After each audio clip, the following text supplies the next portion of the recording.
Okay, call the meeting to order. Roll call. One second. Bates? Here. Eby? Yep. Gooding? Yes. Bothell? Here. Alexander? Here. Benjamin? Here. Neal? Present. Herzig? Yep. And Newman is absent. Everybody here but the chairman. Okay, next, Tom's not here to lead in the national anthem, so will someone volunteer for the Pledge of Allegiance?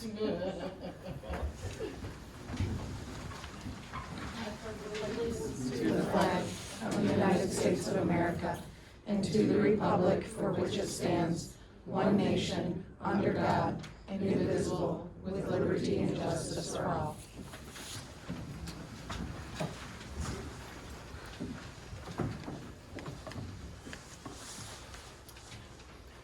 Okay, minutes of September 4th. Any additions or corrections to those minutes?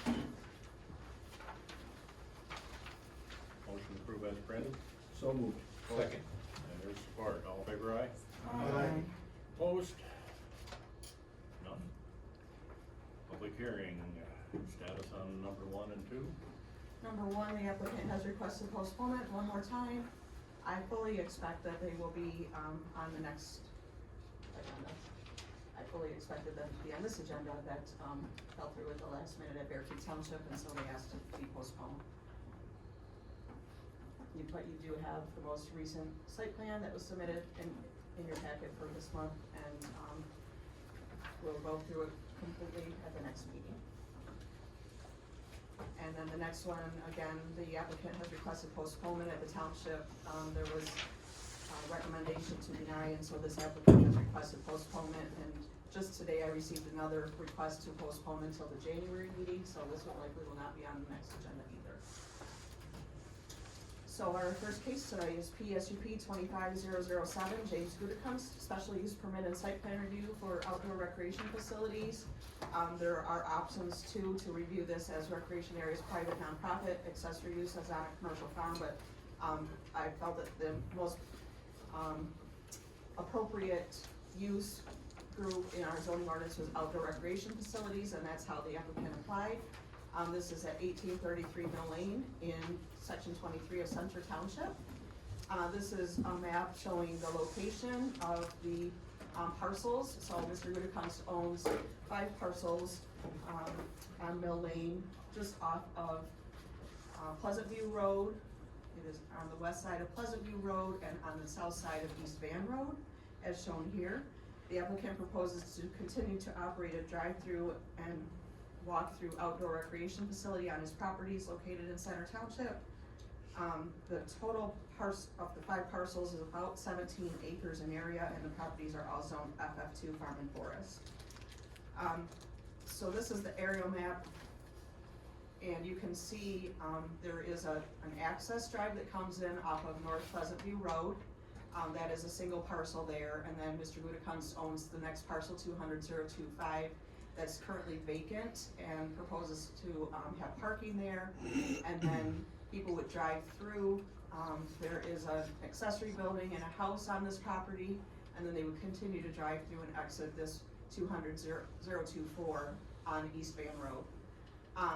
There is, since this aerial map was flown, there has been an addition of some buildings. There's a house proposed on 200-024 that does have permits, and there's also agricultural building that's been approved for that site.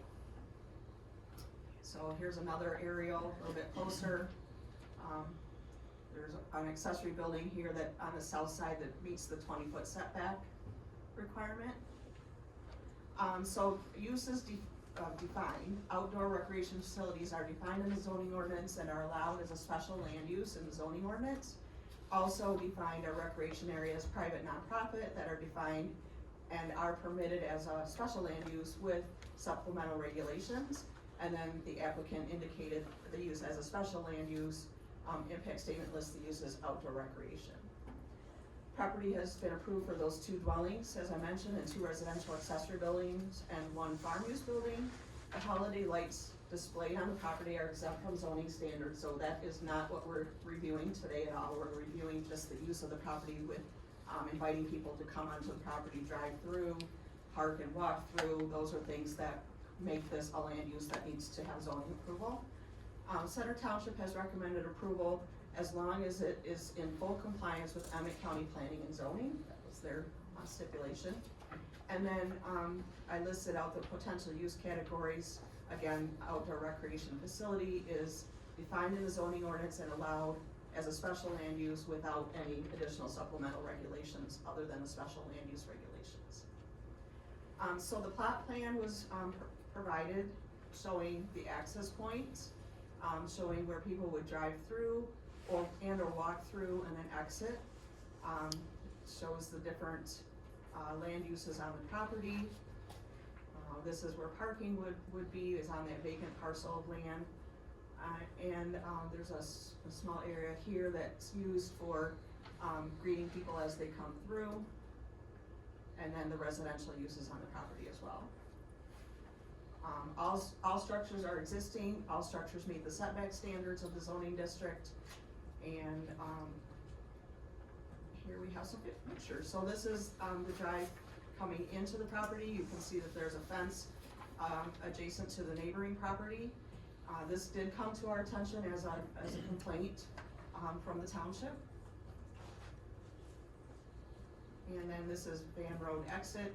The road commission did review the access points and provided in writing that both access points have the appropriate site distance for this use. And then this is looking at the property from Pleasant View Road. And then from Van Road looking back down toward the south. And this is that structure that's on the side of the property. So this will be reviewed, it has been reviewed in your zoning evaluation through Articles 8, which allows for the outdoor recreation use. Article 19, which is the schedule of regulations that regulates the setbacks, all setback standards have been met. Article 20, plot plans and site plan review. Article 21, which is special land use.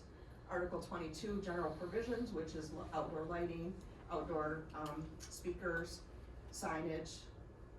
Those are the parking, those are the requirements that we look at under Article 22. And then Article 26, supplemental regulations, if we were looking at this as an accessory use on a commercial farm.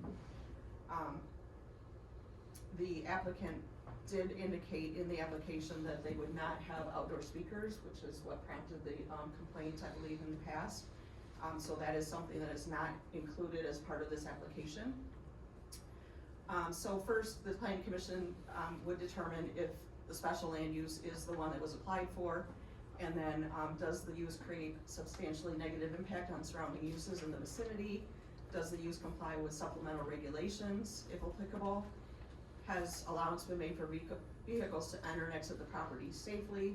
Is the use in accord with principles, goals, or objectives of the Emmet County Master Plan? And then does the use constitute a public or private nuisance? Those are questions that were called out in the zoning evaluation. So, as mentioned before, the outdoor recreation use does not have additional supplemental regulations. If we were going to look at this as recreation area or accessory use on commercial farm, then there would be additional supplemental regulations to review. And then as we get into the site plan, are there reasonable visual and sound buffers provided? Will the planning commission waive the stormwater drainage requirements? There's no additional impervious surface. The parking is proposed to be on the grass surface, so that seems to be appropriate. Is sufficient parking provided on the site plan? Should no parking signs be required on the roadways? And then lighting, other than holiday lights, should be full cutoff and directed downward so that they comply with the zoning ordinance. And then accessory signs would need to meet the standards of the zoning ordinance. Those are possible conditions to add to a review if it's approved. So now we move into public hearing. I did have one public comment, a concern from a citizen that indicated that they didn't object to this use at all, but wanted to make sure that the proper permits were pulled for electrical, and if required by the health department for the bakery, they do hand out some beverages and some food, and if that's required, that the health department review. That's the only public comment that I have received. Citizen comment now. I'm sorry? Do you want citizen comment before the applicant? No. Okay, that's kind of the way it looks. Okay, applicant? I'm speaking on behalf of James. Okay, Do I have to state my name? yeah. My name's Krista Wiley. I'm helping James with his, proposal. So I don't know, what, Well, do I just state? yeah, do you have anything additional, or? No, just that we, are, with the driveway, we can put no parking signs on the roadway so it doesn't disrupt the neighbors, and that there's no road hazard way. When they're driving in, they will be parking in the parking lot where, for the walking through. Fire department has come through, they didn't have any issues with the driving through because you come in off of Pleasant View and you exit out towards Van Road. So if there was an accident or an incident occurred, the prior vehicles in front would exit out all the way so that the fire department can come in the opposite way through Van Road. Christmas lights will be cut off at 10:30. I think that's what it stated in there, 10 o'clock. I don't have the, sorry.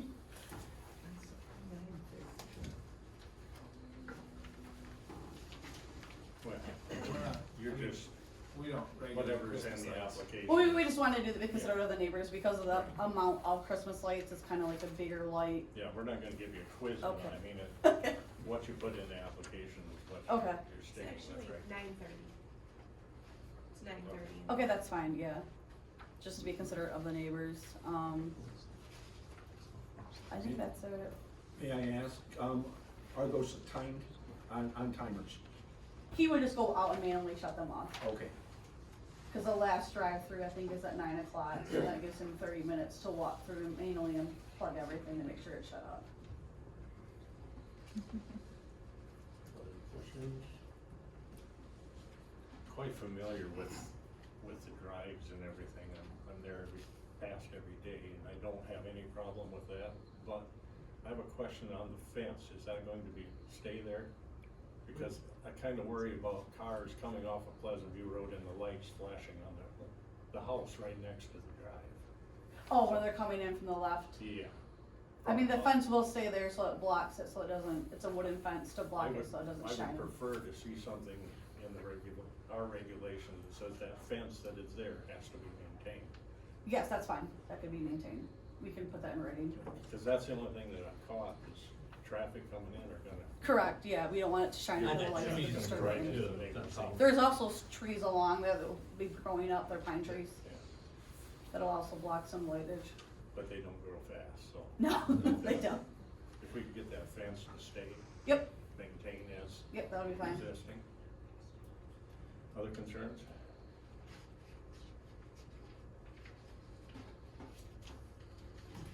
No, I do have one question for Tammy. How many official complaints have you received about the Christmas lights? I haven't received any complaints about the Christmas lights. It's not about the Christmas lights at all. Was it about the parking or the hot chocolate or No. cookies? As I mentioned, it was about the sound. The what? The sound, there was a speaker, an outdoor speaker. But that's no longer the case, right? Correct, we're no longer using the outdoor music just to be considerate to the neighbors and surrounding people. Is it like the radio kind where you? Yes, but the amp was dials? higher than what would be considered a noise ordinance violation, if there was a noise ordinance in that township. You got questions up here?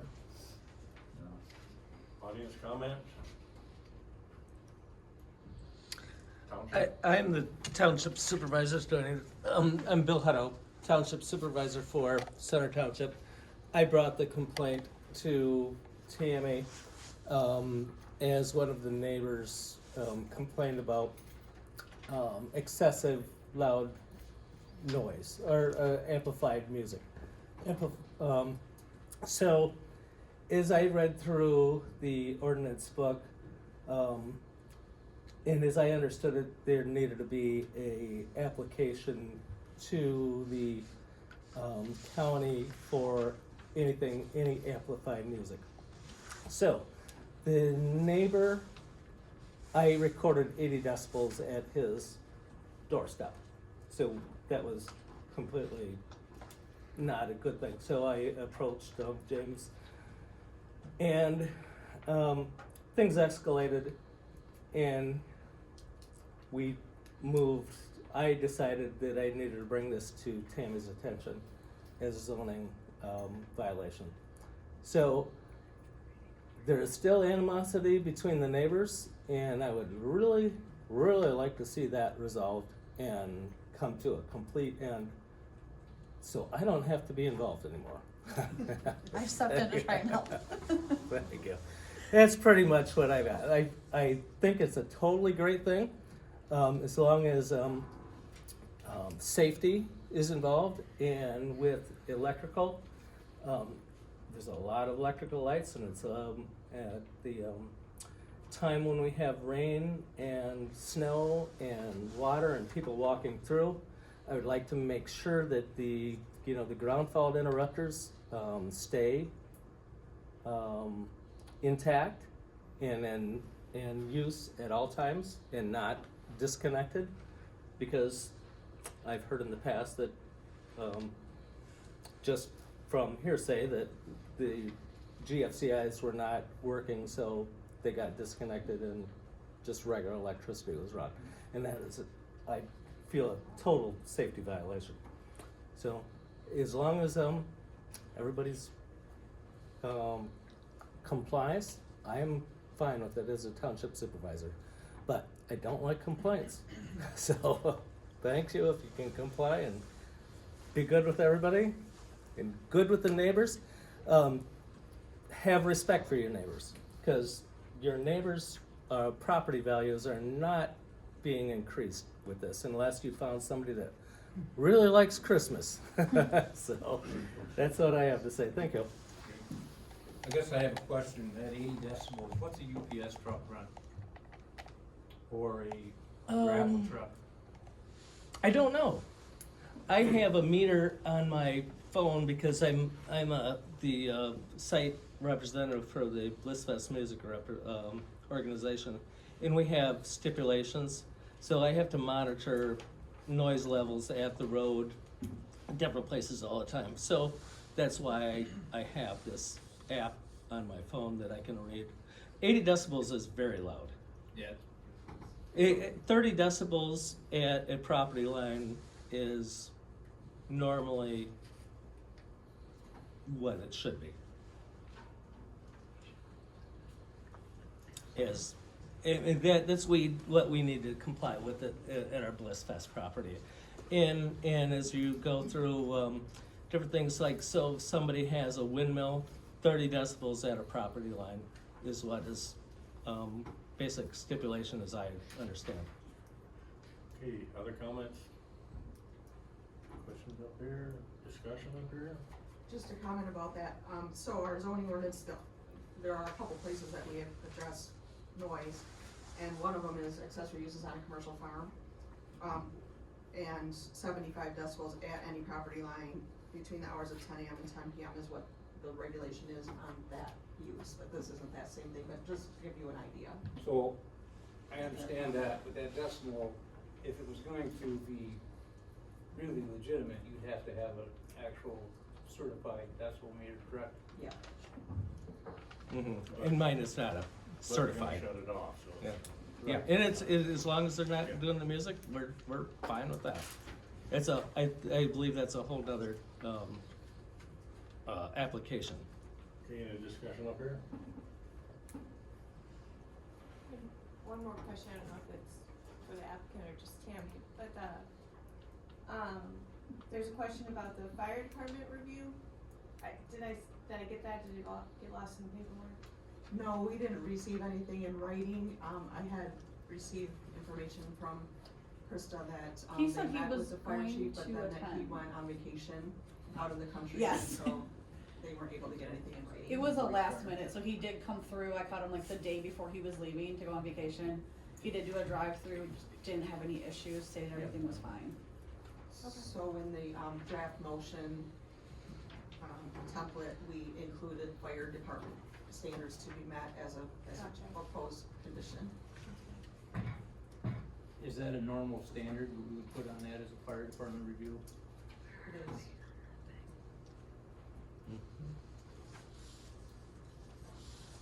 discussion? I have some, facts I'd like to add. Okay. Mr. Golden Coast lives in my district, District Number 1, in my township, Center Township. In fact, he's a neighbor of mine, he lives up the road from me about half a mile. He has owned a 17-acre farm on Mill Lane for at least 7 or 8 years. He served time in jail downstate. After he got out, he decided he wanted to give back to society. So he set up a large Christmas light display that exceeds 2 million lights. It can be seen by driving through Mill Lane. It can be seen from Van Road, Pleasant View Road, and probably from outer space on a clear night. It is a nonprofit. He does not advertise for business. He does not charge people. He has a large sign at the entrance that says, "Enter at your own risk." People can receive cookies and warm chocolate there if they choose to. I've seen several special articles about his lights in local newspapers and on TV over the years. Thousands of people have enjoyed his lights. 2 years ago, a woman from Florida visited my family. When I asked her why she came up all the way to Pellston, she said one of the main reasons was to see the Christmas lights on Mill Lane. My wife and I drove her through the display in a four-wheel drive pickup. The lights are on only during the Christmas season and only a few hours each evening. His display is listed as a point of interest and things to do and see in Emmet County by the local Visitors Bureau. I can't verify this, but I've heard that they're also listed at the Chamber of Commerce in Petoskey here, and also the lodge at Boyne Highlands. I called a woman at Boyne Highlands to verify this. I got a hold of a lady in the main office in Boyne Falls. She told me that Boyne Highlands is closed until it snows. The Emmet County Code has 2 exceptions. One is for farms, and the second one is for holiday lights. Mr. Goderklus has qualified for both.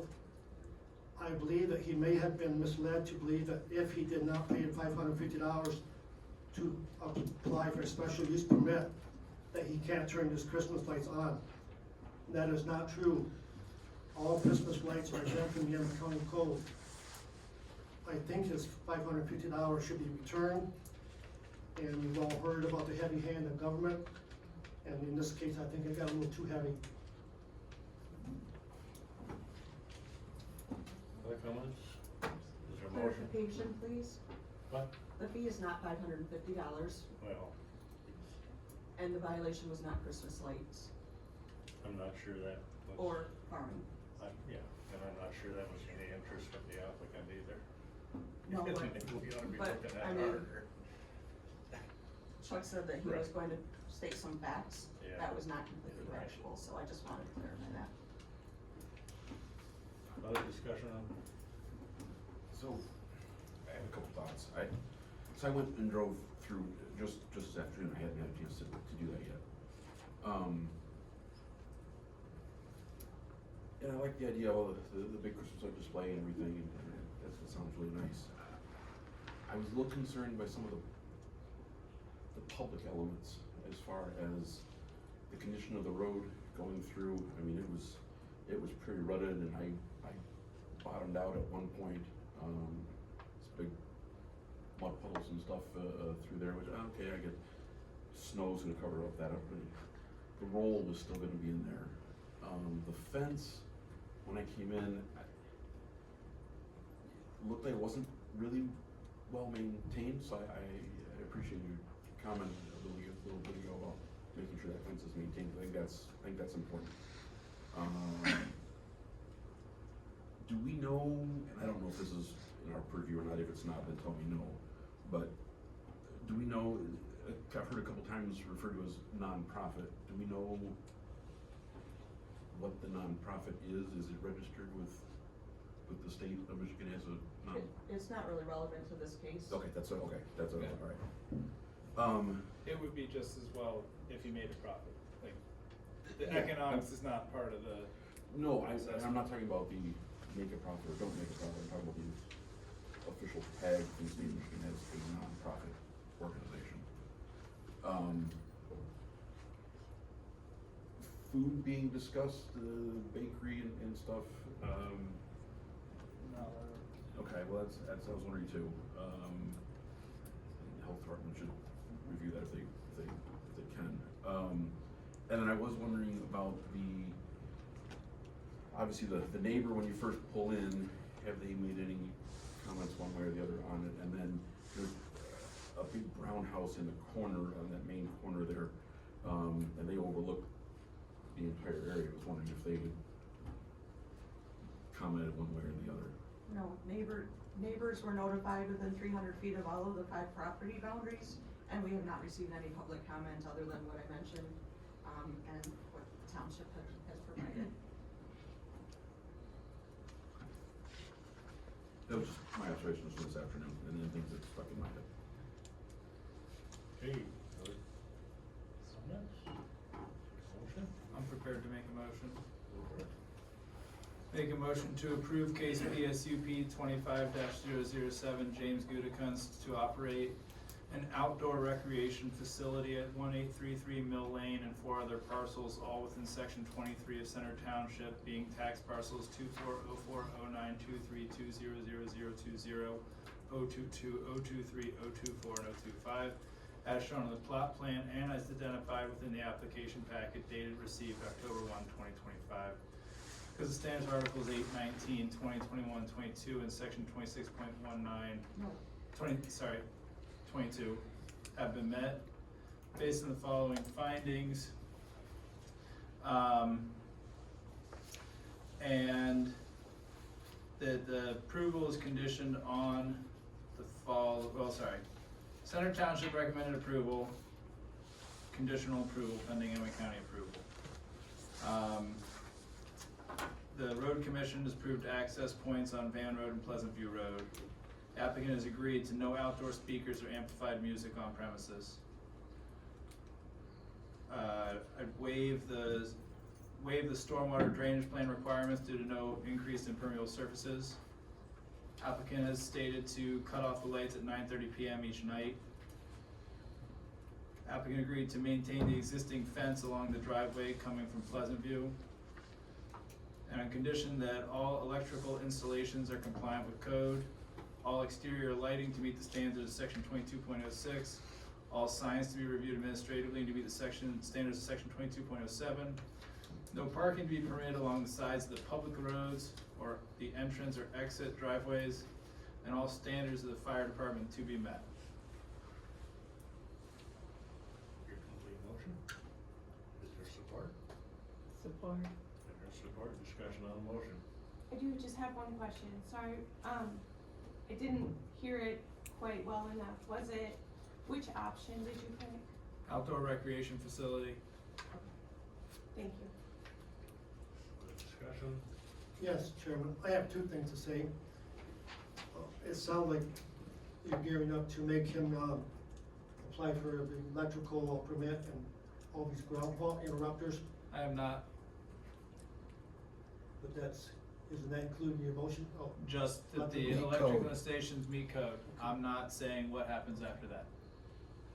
If he doesn't do anything new, that's not, but I'm not, all the holiday lights are exempt from, the code. that's correct.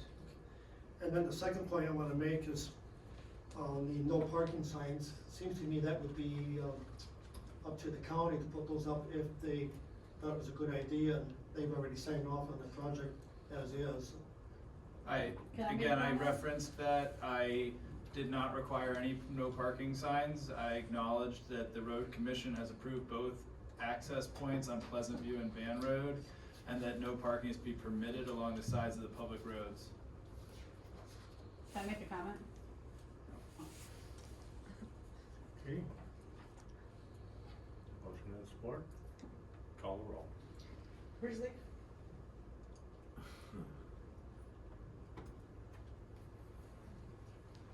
I'd like to have the motion read back to us, please. Motion is to approve case SCP 25007 James Gutekunst to operate an outdoor recreation facility at 1833 Mill Lane and 4 other parcels all within section 23 of Center Township, tax parcels 2404, 0923, 200, 020, 022, 023, 024, and 025. As shown in the plot plan and is identified within the application packet received October 1st. As the standards of Articles 8, 19, 20, 21, and 22 have been met based on the facts presented in this case and the Center Township recommended approval. The Road Commission has approved both accesses on Pleasant View and Main Road. Road Commission approved access points, no outdoor speakers, and amplified music. Was agreed to by the applicant. Waiving stormwater drainage plan due to no new impervious service. Christmas lights cut off at 9:30 p.m. Maintain existing fence along the driveway from Pleasant View. All electrical installations are compliant. I think that was it. Fire department standards to be met. And then I just included the 4 on the bottom. Oh, sorry. Exterior lighting to meet the standards of section 2206. Signs to be reviewed administratively and meet section 2207. No parking to be permitted along the sides of public roads and or entrance exit driveways. And all standards of the fire department to be met. No support, continue the roll call. Sure, Percy. Yeah. Neal. Yes. Interman. Yes. Gooding. Yes. Alexander. Yes. Bates. Yes. Eby. Yes. Rothbaum. Yes. Motion is approved. Thank you, Krista. Thank you, James. You're welcome. Yep, Have a good evening.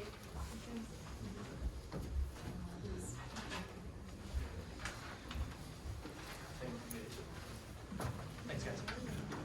Okay. Report.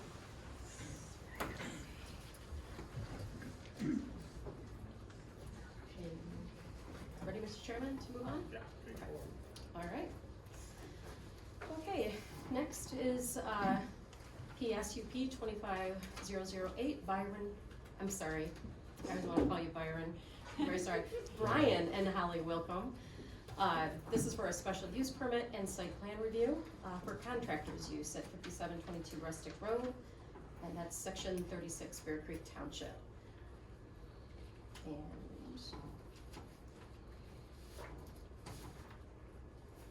there we go. Didn't want to go. Here's a location map of the parcel, and it's located right there along Rustic Road.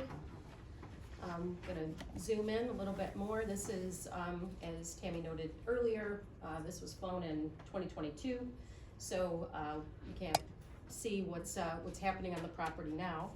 But that gives you an overview, and you can see the area with many residential properties and some farm operations too.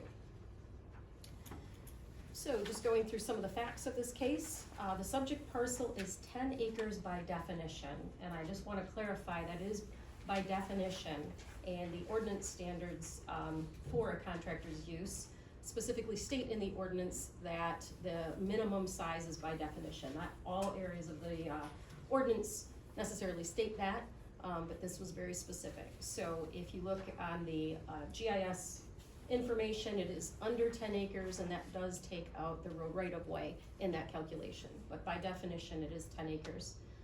And the property is zoned FF1 Farm and Forest. Surrounding parcels are currently residential uses and zoned FF1 to the northwest and south, and FF2 to the east across Rustic Road. The applicant requests to continue a contractor's use business on the subject parcel. No approval was applied for or granted for this use, and kind of started through an enforcement action initiated in late August of this year. The operation involves log storage, firewood processing, equipment storage, and starting and finishing location for employees. Much of this would fall under what would be considered contractor's use in the ordinance. And a contractor's use may be permitted as a special land use in the FF1 zoning district, and that would be subject to supplemental regulations, which we're going to be going through. So in addition to the contractor's activities, where there is equipment and trucks and employees coming and going and other activities happening on the property, The use also involves some degree of forest products processing, including log storage, firewood processing, etc. That type of activity, defined as limited, is a use by right in the FF1 zoning district. When the applicants, property owners were first working on the enforcement action with our office, it was identified as a contractor's use, and that is how this application came to be. So continuing on, here is the site plan. This was what was submitted with the application packet. You can see a driveway coming off of, sorry everybody, we're gonna switch screens. But the driveway access point here, coming off of Rustic Road, where those X's are is where trees were removed to provide that full driveway access.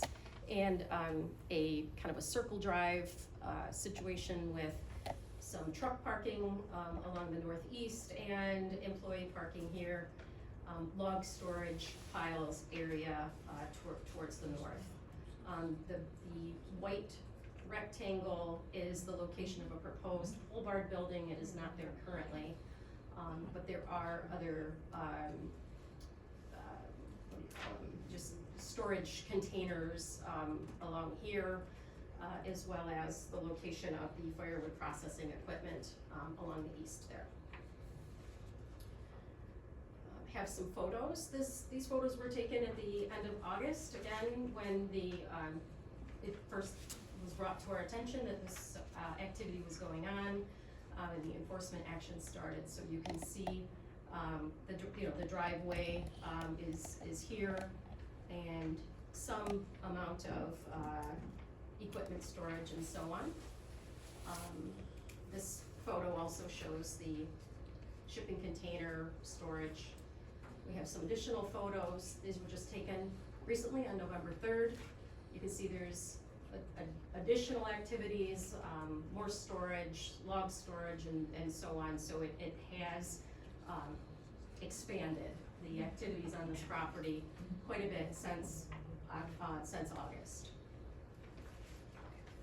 So the zoning evaluation was in your packet, and the purpose for tonight is to review the special use permit and site plan.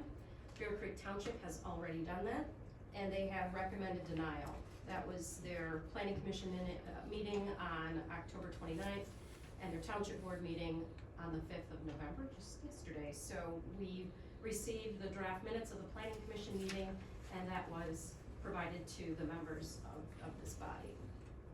The review will be conducted according to the following zoning ordinance standards. We've kind of gone through this already tonight, but Article 8 is the farm and forest districts.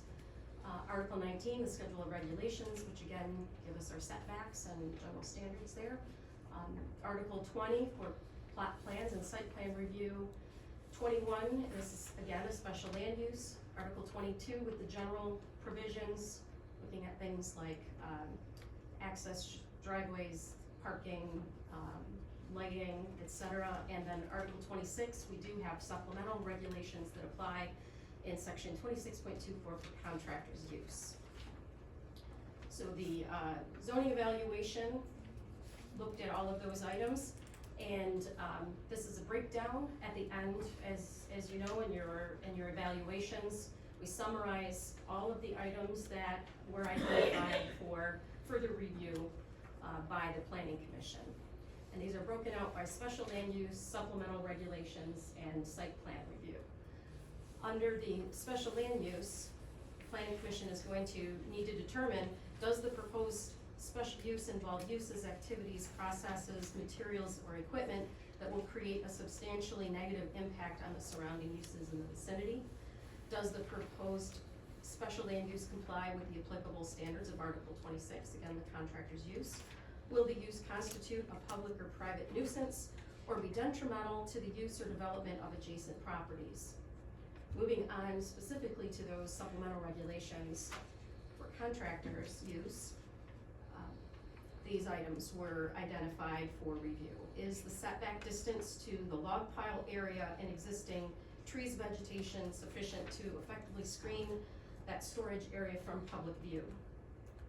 Will the planning commission modify the owner occupancy standard to allow the use without the property being the primary residence of the owners? That is stipulated as a requirement to qualify for a special land use for contractors' use in that zoning district.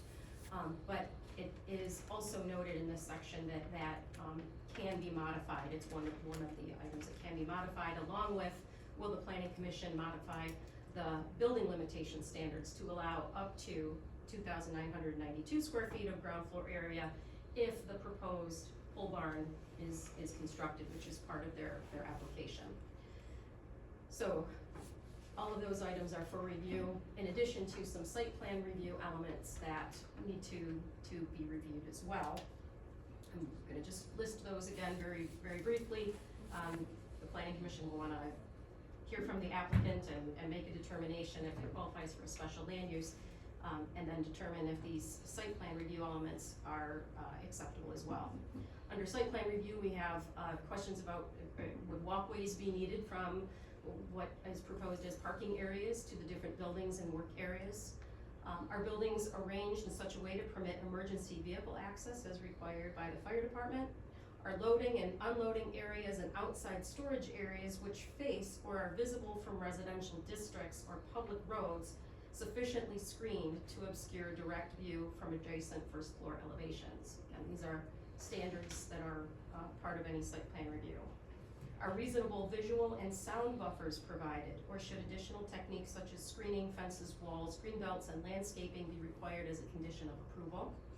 Is stormwater management needed, or will the planning commission waive that requirement? And lastly, is an enclosure required for the outdoor waste receptacle, or does the planning commission find that the existing natural screening meets the intent of the section and will waive or modify that standard? The applicant has specifically requested that requirement for the dumpster enclosure be waived, citing the existing trees and vegetation. So that summarizes all of the options or items for consideration. I know the next slide is going to say public hearing, but we typically would have an opportunity for the applicant to speak next. So I will hand it back over to the chairperson. Okay, to do that. applicant?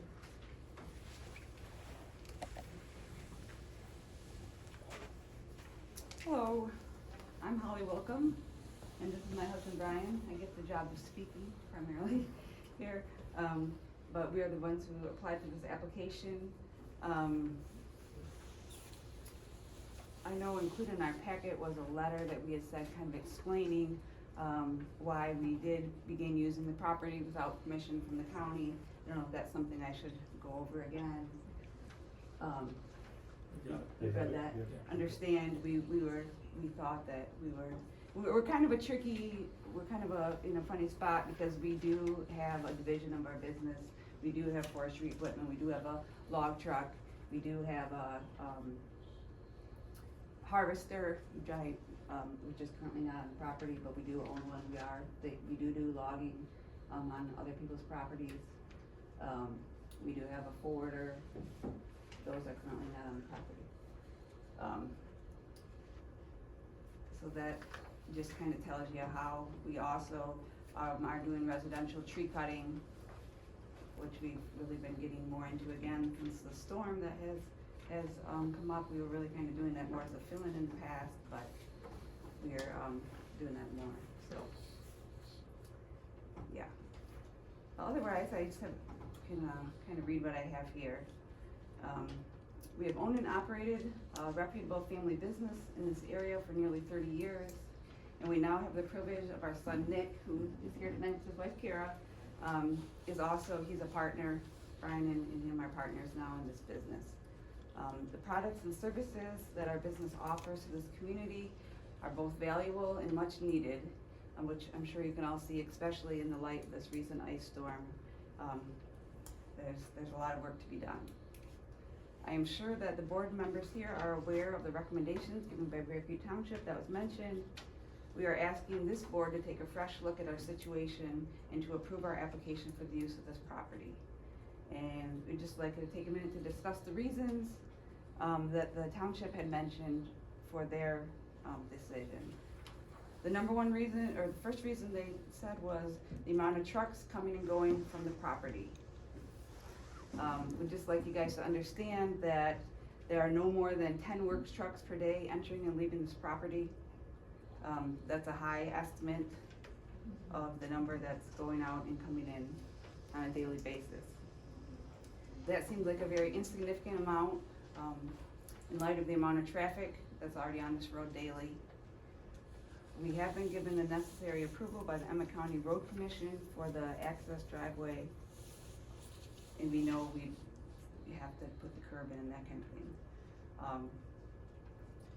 We also know that, as far as we know, this road is not a road that has any restrictions on truck use.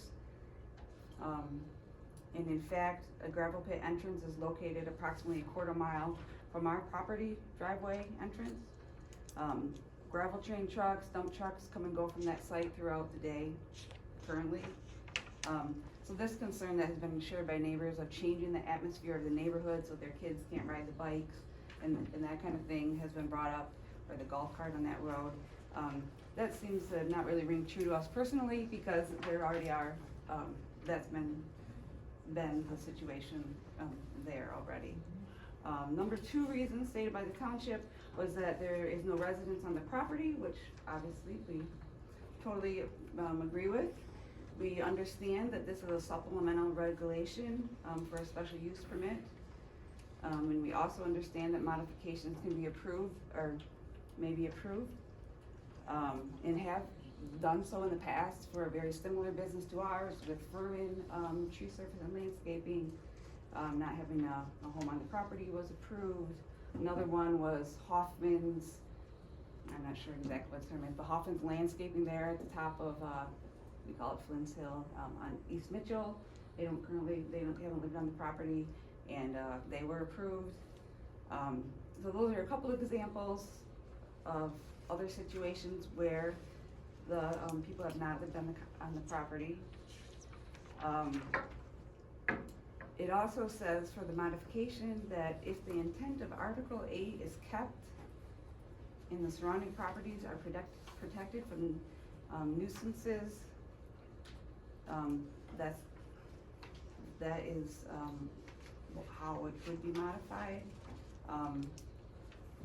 I read that in the zoning ordinance that the intent of farm forest zoning is to promote the use of wooded, maybe I wrote this down, promote the use of wooded areas in something, I don't know, rural areas of the county in a manner that they will keep the basic attractiveness of the natural resources and provide enjoyment for both visitors and the community at large.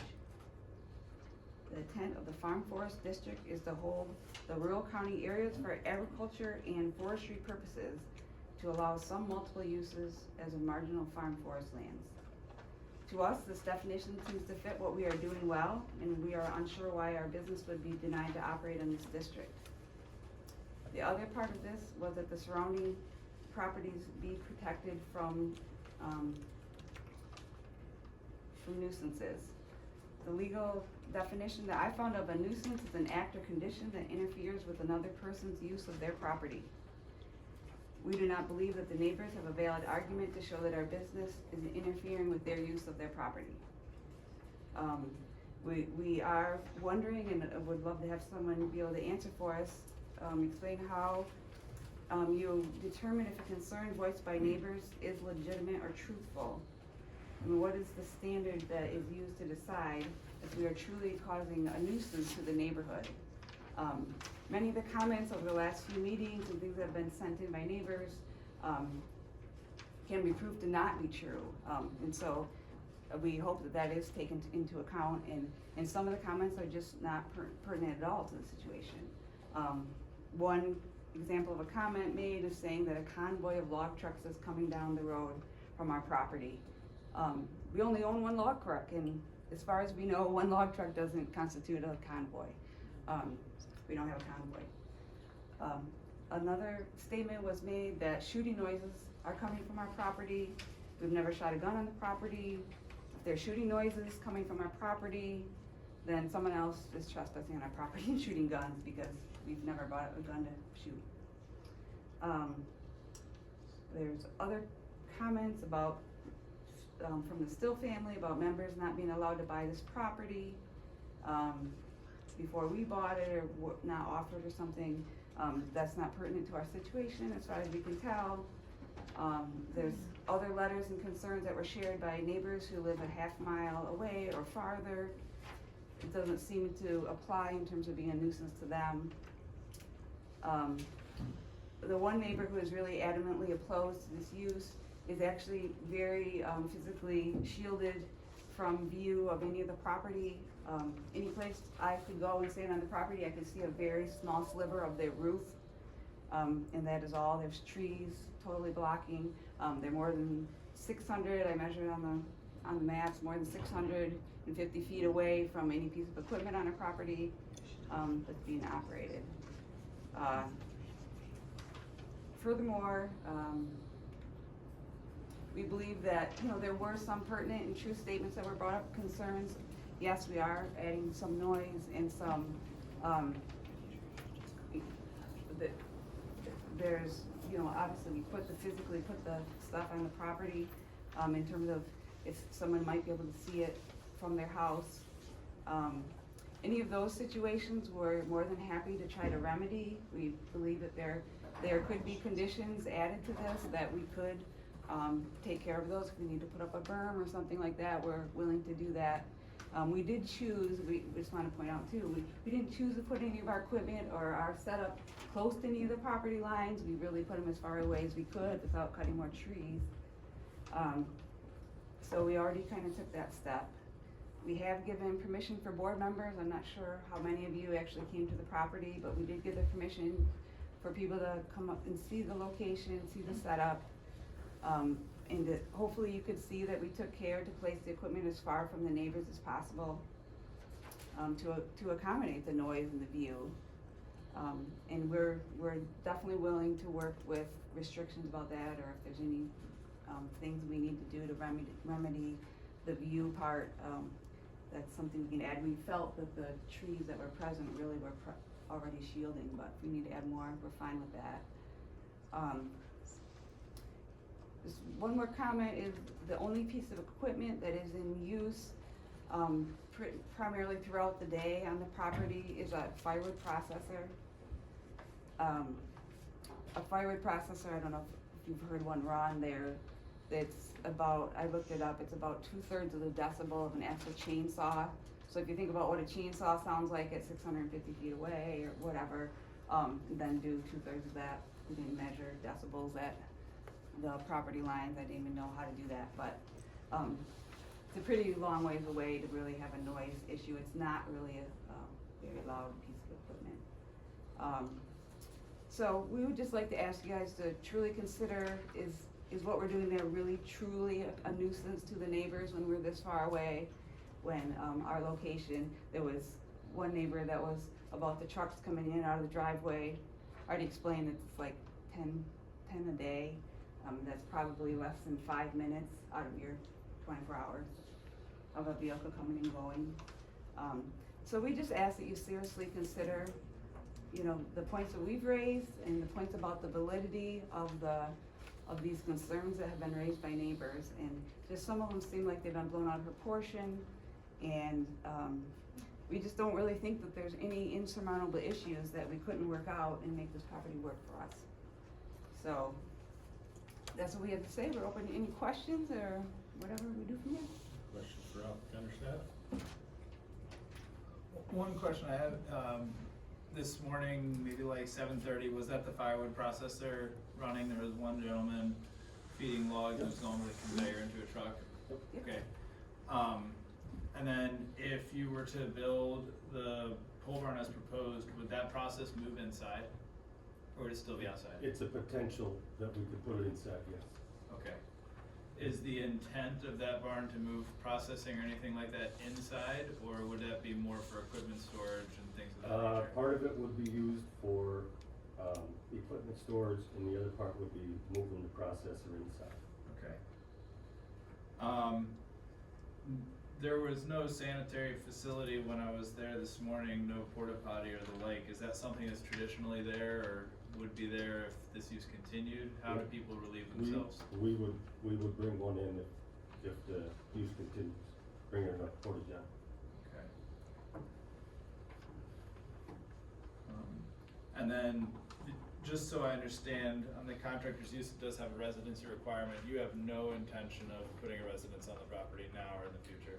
We have not intended to, it could be a possibility also, if it's gonna be the thing that stops this from working, we will consider building on the property. If Okay. we don't really understand how that would make the situation better or different, but, it's something we could be open to if that's gonna make it a break for us. Either ourselves or our son, to, build a home there. We currently live 2 miles away Okay. from Timber Lake Road. And then, I didn't have time to check this, but Rustic on that site is a Class A road? It's not No. Class A? No. So you're not running trucks in the winter? Or not logging trucks fully loaded? We can run not fully loaded. You do reduce loads? We reduce loads Okay. with county restrictions. Got it. Is it Class A to the pit? No, Okay.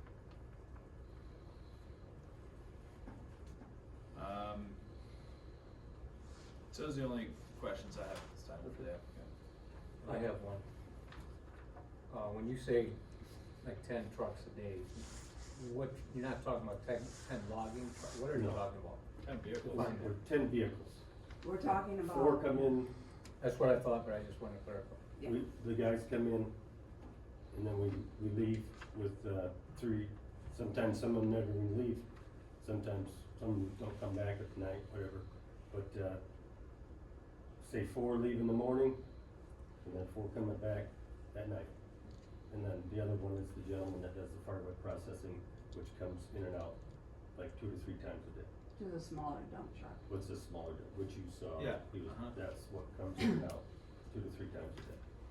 That log truck is entering and exiting the property 3 to 4 times a week, not daily. If that, some days it doesn't even move, or some weeks it doesn't even move. That's all the questions I have. Other questions?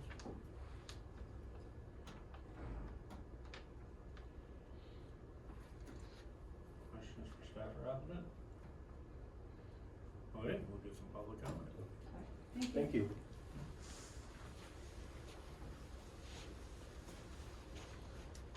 Okay, those wishing to speak, come to the podium. If it's okay, I'll summarize the written comments, if the public hearing is open. I guess, okay. If that's all right. We did receive several written comments that were forwarded on to the members of the planning commission. I kind of summarized the categories, and I know that some people are actually here, so we'll be stating this again, but rather than state what each person stated, I listed the names here.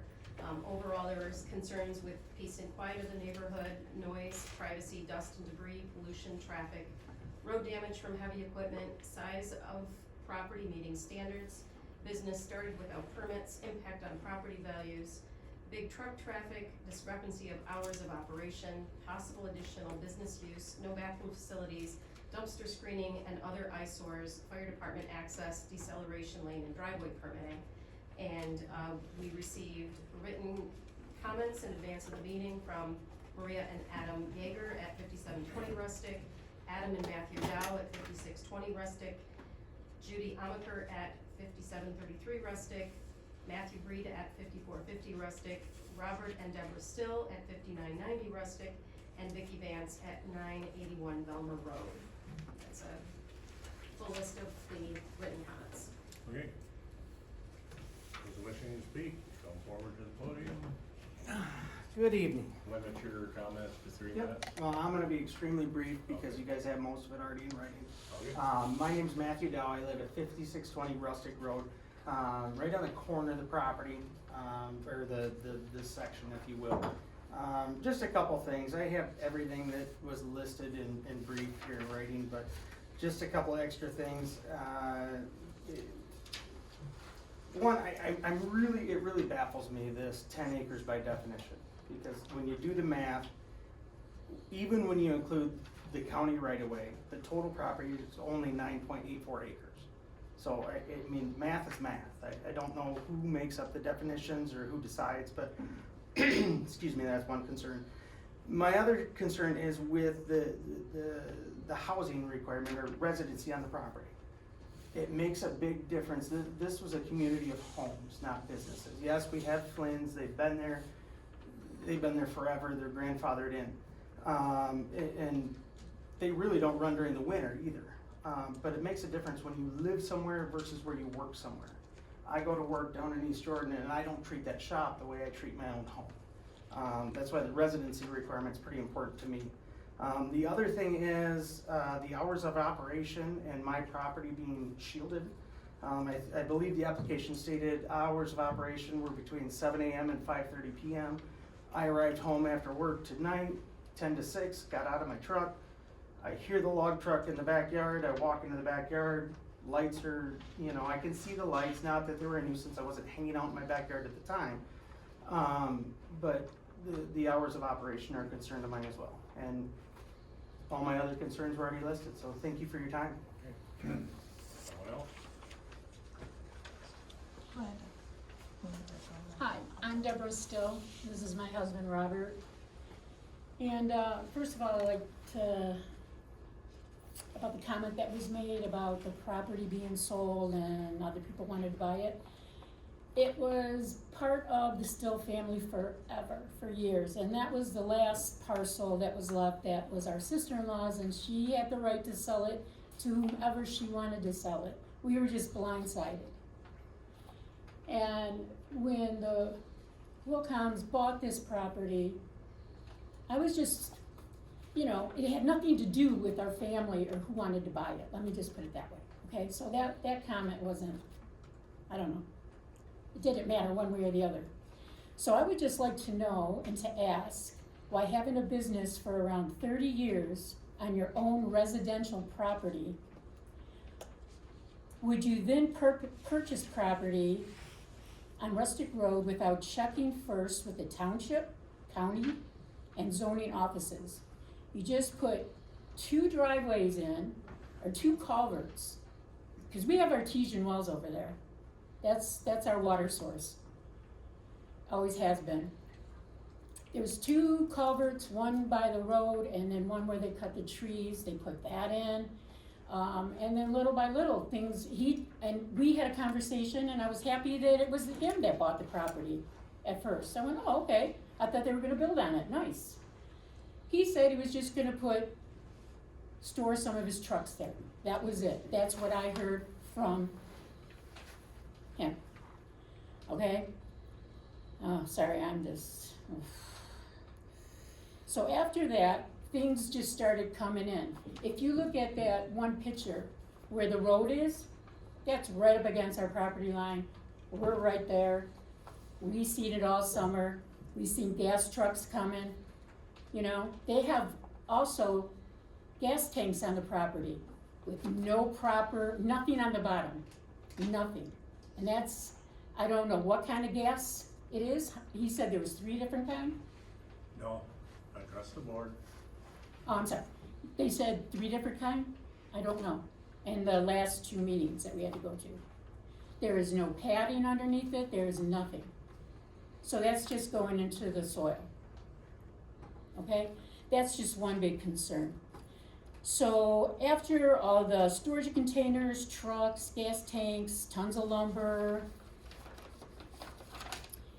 and so on, with no permits on record or no approvals, by chance, the complaints just started rolling in. You would think that after 30 years in business, you would know better.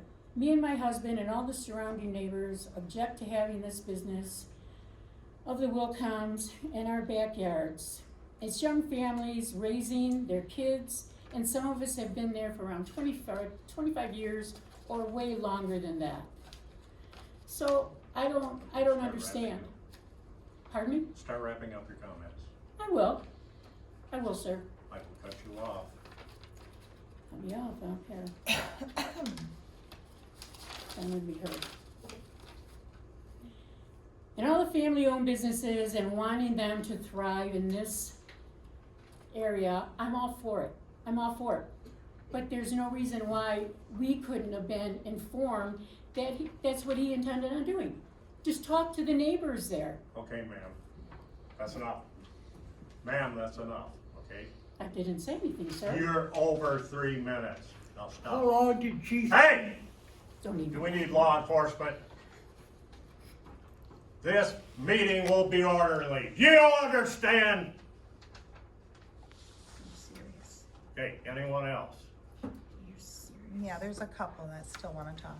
Okay, let's go. So, you wanna go first? It's a little uncomfortable. My name is Maria Yeager. I sit at 5720 Rustic Road. Between Deborah and myself, we sit on the outline borders of this new business. I could sit here and repeat what everyone in my neighborhood has said, but you've read the letters, you've seen the videos that Amanda has sent, and have been to the location. Out of all the surrounding neighbors, my house actually sits the closest to this property. And as of this morning, I could hear sitting in my own bed this morning, I could hear the start of everything starting to work and open up this morning. I've even seen lights through the trees as early as like 10, quarter to 7 in the morning. And it's been very disruptive to the relaxing area. This new addition to our neighborhood has also been very disruptive. The increased noise, the volume of vehicles on the road, and the potential drop in our home values. Put yourself in my shoes. My husband and I have just 5 years to this day bought this house. Would you want to live next to a business with this amount of noise in your backyard with this constant disruption? I understand small businesses need to be located somewhere, but it's not right to be in our neighborhood. It's just not the best fit for us. Thank you. Maybe someone else? My name is Amanda Dow. I live at 5620 Rustic Road. I sent Tammy pictures and videos. I hope you've all seen them. No, they haven't. Is there a way to show those?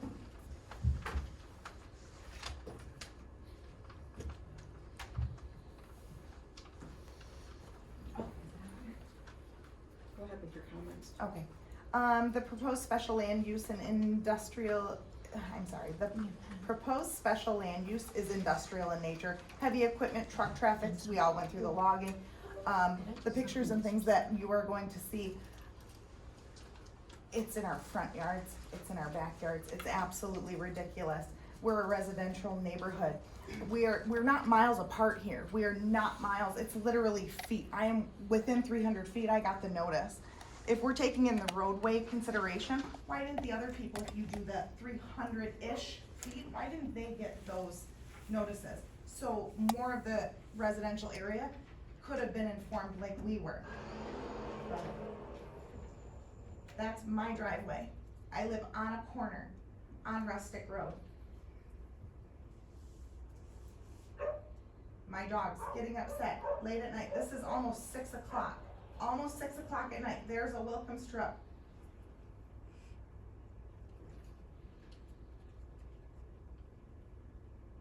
Same time. Here's another one. Almost 6 o'clock.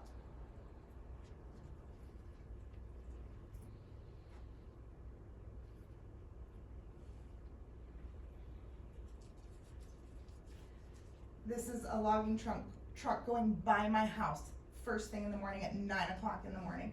My parents drive a semi for a living. You can't tell me that that truck can make that driveway without crossing into the center lane, into oncoming traffic. It is dangerous. This is first thing in the morning. I believe about maybe quarter to 8 o'clock in the morning, probably 7:40-ish. That is my neighbor's house. I tried to get it in front of mine, but I had drove by it and there was vehicles behind me. So I took a picture of that to show those lights are coming through our houses, coming in our houses. 9 o'clock in the morning, I'm sitting in my backyard trying to relax, and I want you to listen.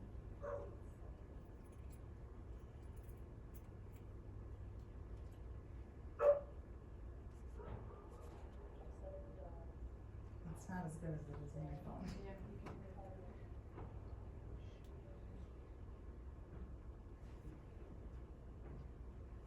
It sounds much better on my phone, but I can tell you, it's just bang, bang, bang, and these machines running 9 o'clock in the morning on a Friday. It's very disruptive. We have 3 sump pumps under our house that we had a $10,000 claim a couple of years ago from flooding. We are in the lowest spot in that community. Any runoff or anything is coming through our yard. My neighbor has a farm with ducks and turkeys. It's all gonna wash out if something happens. It's very concerning. I'm asking the board to stand behind the ordinances. Stand behind them, because there's a reason they're in place, and it's what we're supposed to follow. We have to be rule followers. We all are trying to follow rules. Thank you very much. Thank you. Okay, someone else? May I say something again, sir? How brief will you be? Very brief. Okay. First of all, I didn't think that I deserved what you just did to me, but we'll keep it short. We didn't want this in our backyards, and that's all I was trying to get to the end. Yes, I'm nervous. Yes, I'm upset. Yes, and I apologize for being that way to each and every one of you. But all we wish is the Willcomes the very best, no matter how this goes. And I want it on record that I didn't deserve to be talked to you, John Ebby, for the people. You're here for the people. And I didn't do anything disrespectful. We have rules. Did And you I'm read following the that? rules, sir. Good. Thank you very much, everybody. Thank you. Other people? Anyone wish to comment? Can we comment again, or? Yeah, make sure we don't have any more comments. And you. Any other comments? Public comments? One more time, public comments? Chance for follow-up?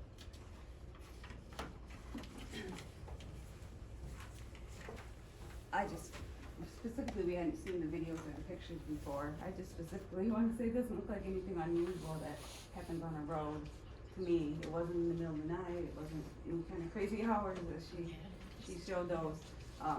And in terms of the sound, as you can see, her backyard is very shielded. She has many trees there. And he's continued to talk about the noise, but it's pretty hard to understand. It is quite a distance from our property, so just ask that you would consider that. Okay. Thank you. Okay, to the board. Discussion?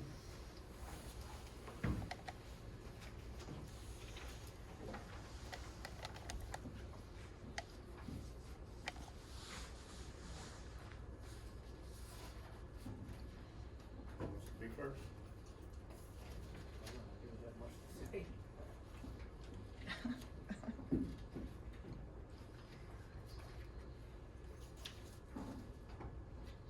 I do recognize that there are some issues, with the site. I think screening and buffering is probably one of those concerns. I think another one is the building limitations. With a proposed building, they're already exceeding, or with that proposed building, they're exceeding the amount of square footage allowed on the site, so I think that's a direct violation, you know, and so I think, you know, with this site plan, I don't know that it's quite there yet. I think there are some concerns that should be addressed, and if the applicant is willing to address those, but that's kind of where I'm at with it. Any others? I think the first thing that the planning commission needs to determine is the special use appropriate for this site, by going through the special use permit questions that were posed and the supplemental regulations, and determining whether or not you want to address each of those proposed modifications that are being requested by the applicant, including the owner occupancy and then building limitations as well. But there were questions that were posed in the zoning evaluation for special use really should be discussed at this planning commission level, and then, the decision needs to include the findings within the motion. Whatever the motion happens to be. Yeah, from my point of view, I see problems with the site plan, et cetera, but I'm still a little bit hung up on the base questions. The big one in my mind is the owner occupancy, because I personally know of contractors' uses who would like to move, but they can't because they have their contractor's use. And so they're staying on their property just to protect. And so I have a little issue with allowing an initial business without that. I mean, we have waived, looked at situations where someone is closer across the road, or et cetera, or having a residence on the property that is occupied by someone connected, et cetera. But, still have a little issue with a completely vacant parcel. Other comments? Discussion? I think it's worth mentioning the two that were brought up, Mitchell Road, Hoffman's property, that's considerably larger than 10 acres and mostly vacant, and farmland around that Hoffman property at the top of Mitchell. And then Furman, on Howard Road is immediately adjacent to an employee who lives on the parcel, immediately adjacent to that parcel, and that one is also larger than 10 acres area.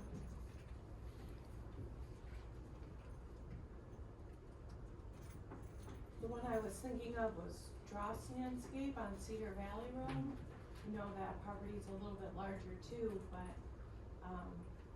kind of the same deal, a residential area, and, it looks like the operation there does sit pretty close to the property line, so I don't know if the owner, if it's residentially occupied there. On Cedar Valley Road, that one's considered, a farm. Oh, okay, Nursery. gotcha, thank you. Other discussion? How about the base issues?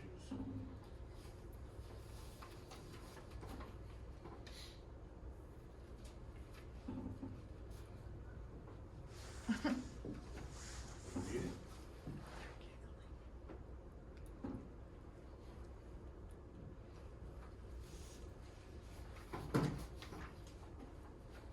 You got anything?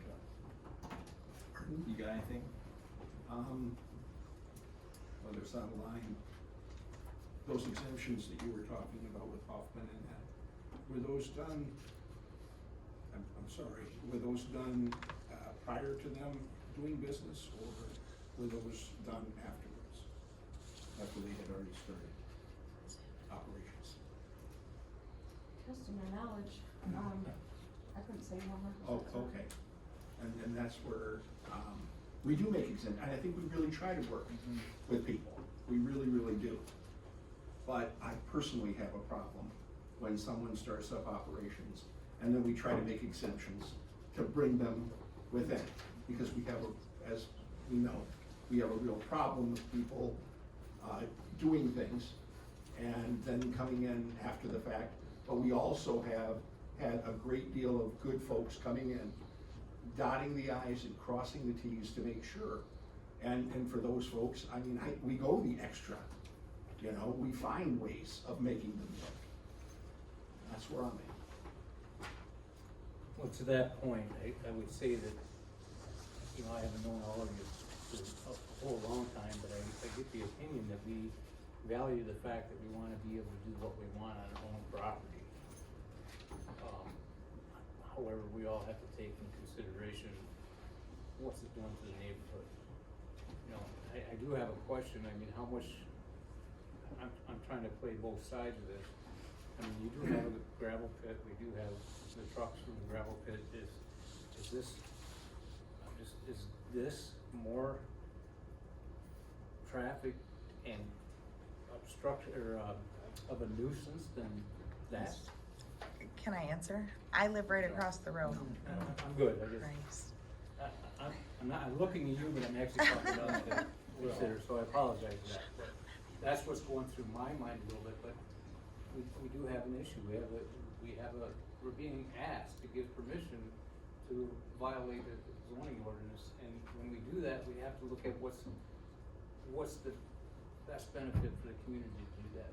Because that's the way I look at it. Correct me if I'm wrong. And precedents that are set. Yeah, well, I mean, I don't know how many of you all went to the site. I've been. Yeah, I mean, I drive Rustic Road, but I hadn't driven down these folks' driveway, but, as far as the rules go, I'm sort of stuck on the owner occupancy. But I'll say, like, you know, something always happens in cases like this, right? Where people that want it see all the reasons why it's acceptable, and people that don't see all the reasons why it's not. Challenge starts to happen when you look for a path to compliance, because there's a way that it could be compliant that doesn't alleviate any of the concerns. I mean, if someone lived on the property, it would check the box of owner occupancy for use, but for supplemental use rules. But the trucks would sound the same, the firewood would sound the same, the lights would be the same, the traffic would be the same, the gas would be the same. There would be another building, there'd be a residence, but everything else, the concerns, the hours of operation, all of those things would be the same. So it's a little tricky, because I've always found the owner occupancy standard to be interesting in cases like this, because I've always interpreted to mean like the owner has some skin in the game to not run an operation they would never want to live by. That's sort of how I've interpreted that. Less that contractor A had a home, started in their garage, got bigger, and wanted to go into the backyard, and it got bigger. I've never thought of it that way, though I know it plays out that way a lot. I've always looked at it like that's sort of the community collateral in the equation, is that if the owner occupies the site, listen, it could look like a dump, but it's their dump and they gotta look at it every day. Or if they wanna keep it nice, they would keep it nice because they're there every day. And I think that when we've made those exceptions for employees adjacent or nearby, or owners nearby or on property, the same sort of general parameters have applied. Like, that person's gonna have skin in the game, they're gonna wanna make sure it's decent. So, I think that collateral is an important part of the negotiation. As far as the use of land for this use, it is farm forest. This is, they applied as a contractor's use. There's other ways they could apply that don't require owner occupancy, but I don't know that process. It would be a different application. There again, same deal, do we cling to the owner occupancy, or do we cling to if it's, this many feet or that many feet, because the net result's the same? I went through these questions as we went through this, and as I went through the site. It's the concerns, I should say too, reading the Bear Creek Township minutes and the pretty quick denial, I thought I was gonna be walking into like a post-apocalyptic hellscape that used to be a forest. And it didn't look that way. To be honest, we visited a lot of sites in this role and it didn't look that way. The truck traffic, it cannot be a concern. It is so minimal compared to what a normal road would carry on a normal day. That can't be a concern for this case. The hours of operation are perfectly reasonable for any number of cases we've received of this nature. You know, I approached slow, 7:30, 7:45 in the morning, windows down. I couldn't hear anything even as I was on the driveway of the property, and they were running that firewood processor the whole time, and you could not hear it on the road. You could not hear it on Rustic Road in front of the property or at the bend. I pulled over and parked, and you could not hear it, and it was dead quiet.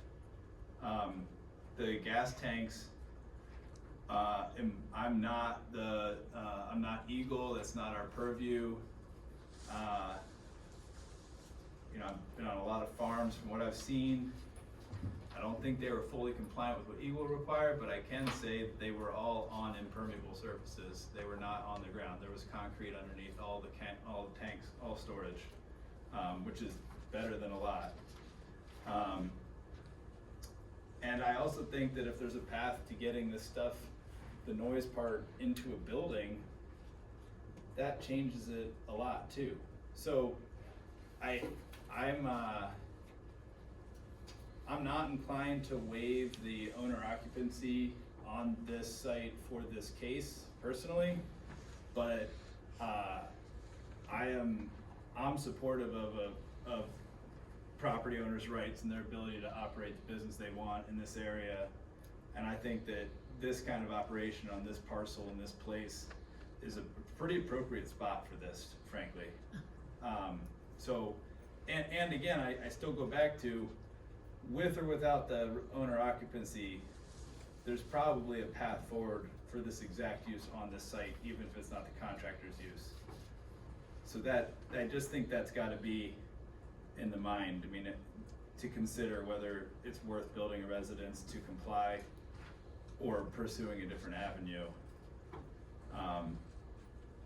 It's exceptionally well screened with the natural screening. Maybe there's a conversation for some on the north section, but they did kind of push this pretty far out of the way. And I think that's a good faith effort on their part. And I don't have any concerns over the square footage. I mean, if the pole barn would be compliant and the containers would be a little bit beyond that, but I don't think that's a deal breaker on a 10-acre parcel. Because again, if there was a residence there, there'd be even more square footage, constructed than what's there. And that's the sticky wicket of the owner occupancy, because it actually adds more to the property than what's already there. Moving. Yeah. Mr. Chairman, can I just offer that the square footage doesn't apply to the residence portion. I understand. It's just, okay, it's only about the square footage in association with that additional use. Yep, Okay. I get it. Yeah, just wanna make sure that was clear. Also wanted to know, I know you just received the minutes of the planning commission for Bear Creek Township. Yeah. More recently, and might not have had an opportunity to really read through everything, but just wanted to point out that their chairman, Mitch Brown, did specifically talk about the exceptions to the owner occupancy provision. They did spend quite a bit of time talking about that. It wasn't as quick of a decision as I think maybe it appears in the minutes, but they did not get past the special land use portion of it in the meeting. But they noted that the exceptions to that owner occupancy provision have been made in the past, but those exceptions have been allowed because of specific circumstances, like the owners living just across the street or next door, like it was noted. So they definitely covered that, and we're concerned that it wasn't present in this case for the same reasons that Brian just brought up. Just want to make sure you had an opportunity to see that. Yeah, I didn't want to imply that they were rushing a decision. I've never I would never accuse Bear Creek Township of rushing a decision.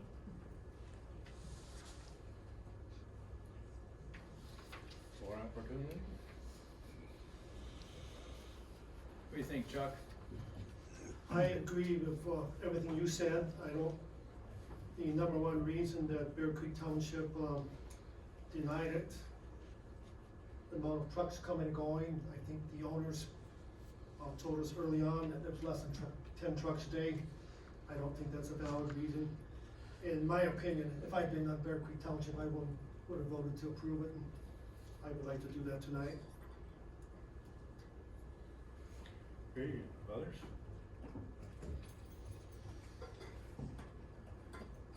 I guess I think I made it clear, I'm not happy with the plan, but there's things that I have problems with that can be resolved.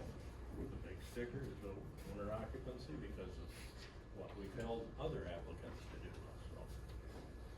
Yeah, and I don't think, that's the thing, that's the sticking point. I don't think there's anything exceptional about this case that makes it a slam dunk to waive the occupancy requirement. Like, I don't see a good cause for that, but, you know, in terms of it being more detrimental to the surrounding area than a gravel pit, I mean, certainly not. Like, it would not be the most intense use of this exact area. It would be not the most intense use for truck traffic, for noise, for dust generation. You know, that would be across the street. So I think it all roads lead back to the residency requirement. And I don't see a great reason to waive that.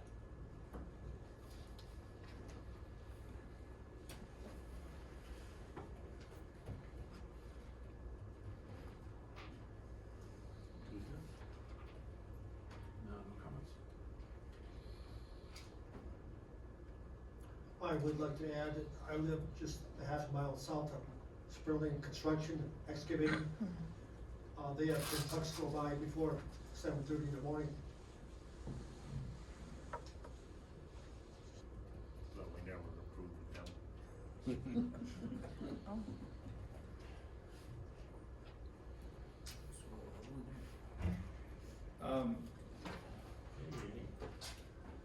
You more, or you have a motion? I don't have a motion. I guess I have a question for staff and process in terms of, I know we've gone down this road before in other cases, and I always, you guys are more versed in this than I, but in terms of approve, deny, postpone for this as a contractor's use, if it were denied as a contractor's use, they'd have to wait to come back.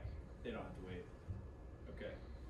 No, zoning board of appeals is the only decision that requires a waiting period or maybe a rezoning request as well. Got it. But they could also come back with a different application for a different use that would not have the occupancy requirement. They could. If there was. I don't know what that, did you have a use that you? I don't. Okay. I don't, but This seemed to be well. it's the cleanest if there wasn't the housing part. Right. Everything else would be classified as more of an intense use, but wouldn't maybe require occupancy. I don't know that there's another path forward Okay, for this particular use, the way that it's being operated currently. yeah. It'd be different if they're timbering the trees on the property. Yes. Yeah. Yeah, I mean, that changes things pretty significantly. Discussion? Vote?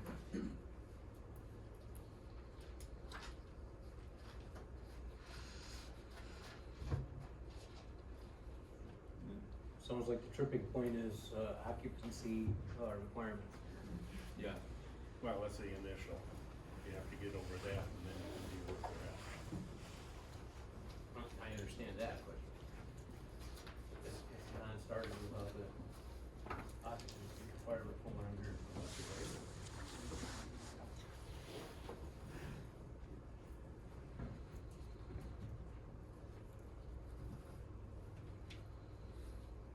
Are you comfortable waiving the occupancy requirement?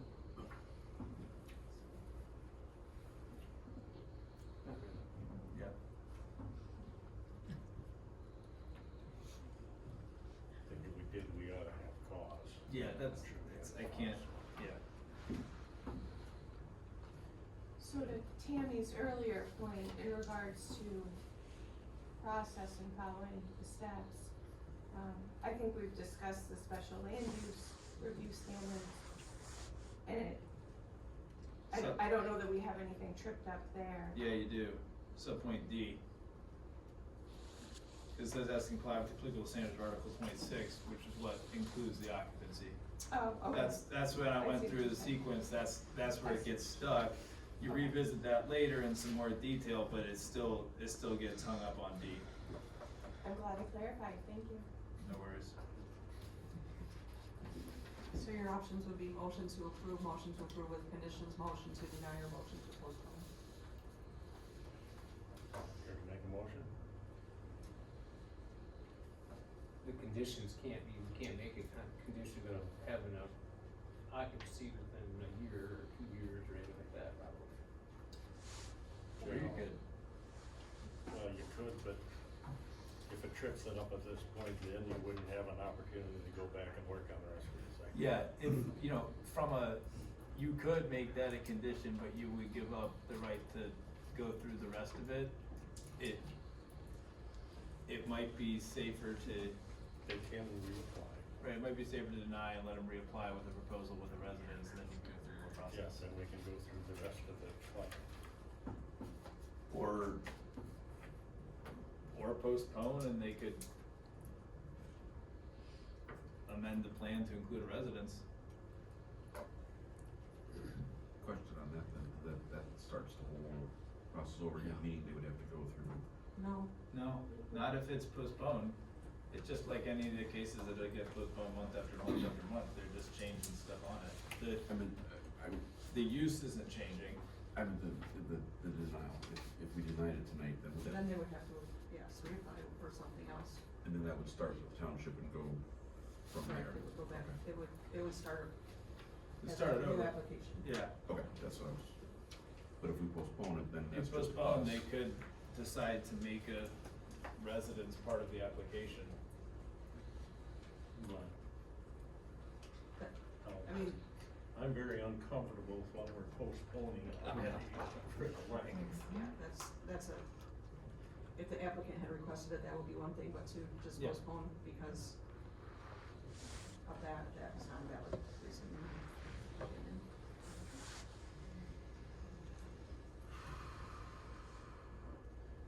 Alright. Have at it. Okay. What a relief. I'd like to make a motion to deny case, number PSUP 25-008, Byron and Holly Welcome for a special use Brian. Brian, sorry. Brian. And Holly Welcome for a special use permit and site plan for a contractor's use at 5722 Rustic Road, section 36, Bear Creek Township, tax parcel 24011636400008 as shown on the site plan dated received October 1st, 2025. Because the standards of Article 8, 19, 20, 21, 22, and the supplemental regulations of section 26.24 contractors have not been met based on the facts presented in this case, because Bear Creek Township recommended denial. Would you care to add the owner occupancy standard specifically? Yeah, I think that's important. Yes, I would. Yeah. And does it, And based on the nuisance or impact to the neighbors? As well. wait, what's the nuisance? Which article?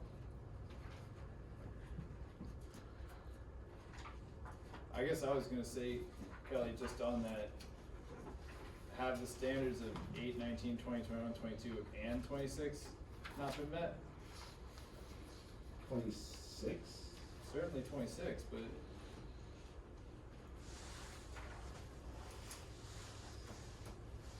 $26.24.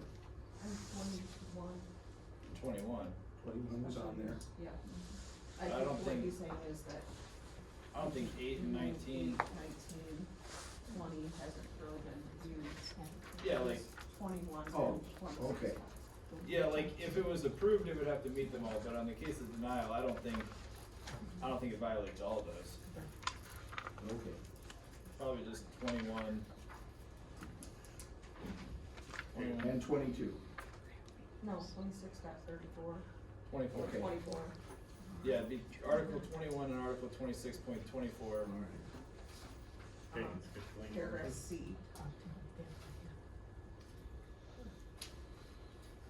With owner occupancy being the main.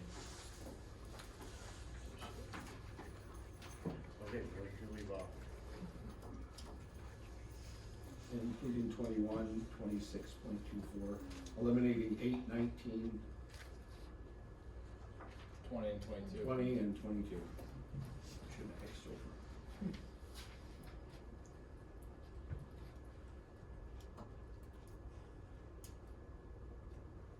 Oh, you're still adding nuisance impact to neighbors? Were you still adding the nuisance impact to neighbors in the? Yes. Okay. And then the owner occupancy standards in the regular. And that, yeah. Okay, do you have a complete motion? Okay. Is there support? Is there support? Support. There is support. Discussion on motion. I can get behind it without the nuisance portion. If it's the owner occupancy, I'm in favor, but I don't think the nuisance portion is clearly articulated. So you're asking to amend the motion to exclude that portion? That's what I would do. So just I the thought that owner was- occupancy is not met, is what he's asking? Oh, okay, I thought you meant eliminated. I'm saying, Eliminate the nuisance. when Monica wanted to clarify, your three conditions were, Bear Creek recommended denial, Yep. owner occupancy standards are not met, and Yep. the nuisance impact to the neighbors was one of them. So you're saying the nuisance? yeah, the nuisance impact. I'd keep Bear Creek, denial, and owner occupancy. Okay, all right, I can do that. So your two reasons then are Bear Creek recommended denial and owner occupancy standards are not met. Correct. Okay, Kelly has over the motion and. And I'll support the amended motion. Okay. Discussion on motion. Call the roll. Neal, Yes. Gooding, Yes. Eby, Yes. Lockbaum, No. Herzig, Yeah. Bates, Yes. Alexander. Yes. Benjamin. Yes. Okay, case is denied with reasons.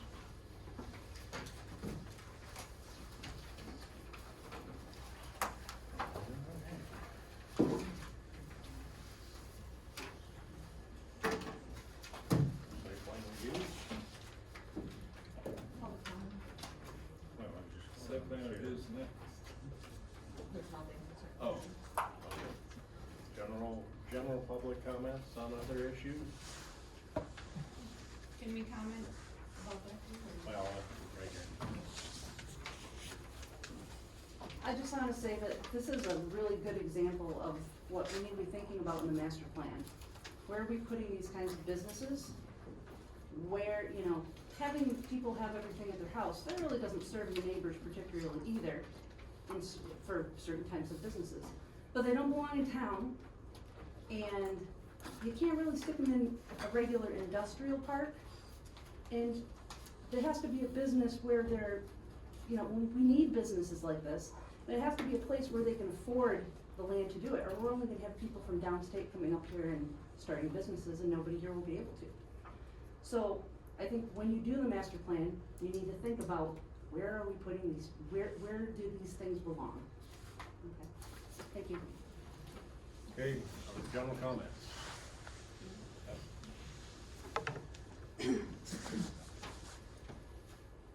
I just wanted to comment about the choice for us to apply for the special use permit as a contractor.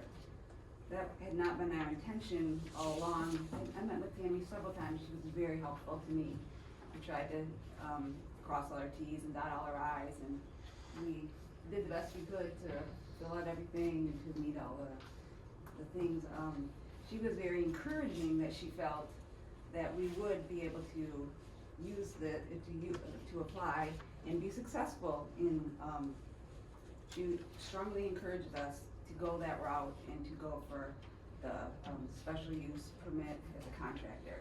She specifically noted about those two other examples, and that those would be precedent for the reason why we could say we didn't have to live on the property. At that time, she didn't say anything to me or us, well, I was the one there, anything to me about that the neighbors or whoever, employee or somebody lived next door. That wasn't brought up. We were strongly encouraged to go that way. Actually, until the day or two before we completed the application, we were gonna come before for the forest products processing use. Because, and we still do believe that that actually would be our business. We're not, it doesn't say in this forest products processing, forest products production operations, log storage yards and related. It doesn't say anything on here about having to be harvesting trees on that specific property. I don't see that at all. If your production operations, we're taking the forest product, right? We're bringing the logs in, we're transforming that into firewood, which we are providing to sell. That sounds a lot like the production of forest products. I don't think that we were really far off thinking log storage yard. If you were there, you saw we have a lot of logs stored on the yard. This doesn't seem like a stretch in our mind. And, you know, we're not lawyers. We did not understand that when we read, we were given this by our realtor. It looks really dirty now. I've read it a lot of times and been really through it a lot, trying to make sense of it all. We're not lawyers.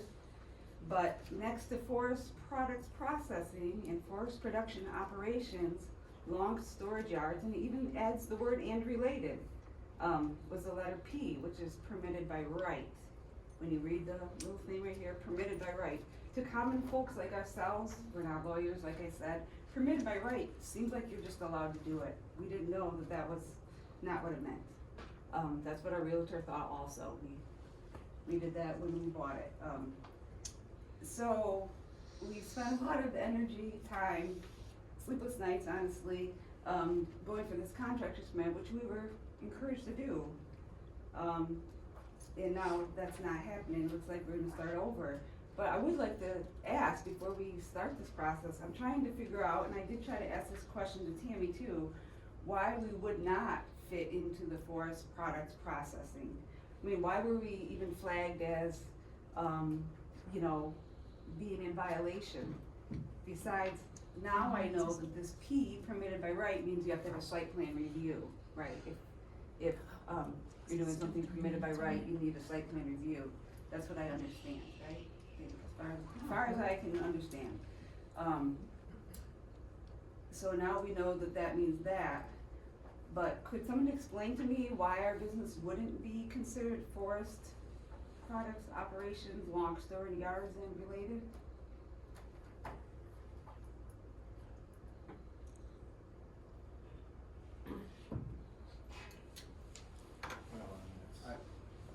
This is public comment.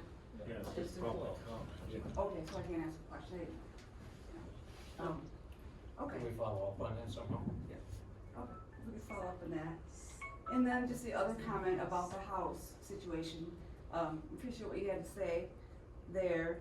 It is true that it wouldn't change anything if we put our house there. We did have all of this equipment was at our house for 20 plus years.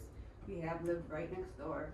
Honestly, it was 50 to 100 feet from our house at our other location. We have lived with it that close. That has been our situation. We've done that. This isn't any different. We could, it's hard to understand that us putting a house there, really honestly, if we also put a house there, we would really need to move, we would choose to move the equipment closer to the neighbors, because if we were gonna put a house there, we'd probably put it right in the wooded area. We would need to move that a little bit farther out to not have it, you know, right there. We tried to put it as far away. Because we don't have a house there, we were able to put it as far away as possible. If we did have a residence on the property, then we would, be coming back with a plan. We would need to move that stuff closer to the other neighbors. So that's just something else to consider about the house part. And, yeah, we just really need help moving forward, but I would like to say that we were highly encouraged, right? That's correct, about the contractor's use, and that had been the precedent. And so we were very disappointed, and, we will figure out how to move forward. I don't know how we figure it out. You understand the Yeah. pitfalls we ran into, Yeah, so you can yeah. just sit back So- and plan another attack. So I think we can have further discussions on about the Right. forestry use. Yeah. Okay, thank you. Other public comment? Yes, sir. My name's Robert Still. I don't know why they didn't put it on their property. They got a house up here, Lake Road with 14.5 acres, and they got more room. But they didn't want it by their house, is why it was put over there. And my sister put the property up for sale, didn't tell me, till we seen the real estate lady down there, and I called my sister, she said it's already sold. And there's a lot of things that has to be fixed. They've been there for a couple months, they don't have no portage on or nothing, where they go into the bathroom at? There's all sorts of regulations that are wrong. They don't have curbs in, they don't have, they put a stone driveway in and all that dust and trucks going back and forth. There's not many now, but before there was a lot of them going back and forth. All that dust is going in my house. If I can't even set up my porch out there. And those gas tanks are supposed to be in an enclosed area. Not sitting on pillars, they're supposed to be, so in case there's a leak, it's just gonna run down the ground. That's not the way it's supposed to be. Been around for 81 years and I know some of the rules. Okay, the case has been denied. Thank you. Other public comment? Okay, close the public comment. Other business? It's okay. How about 5 minutes? It's okay. I need a drink. I need some others.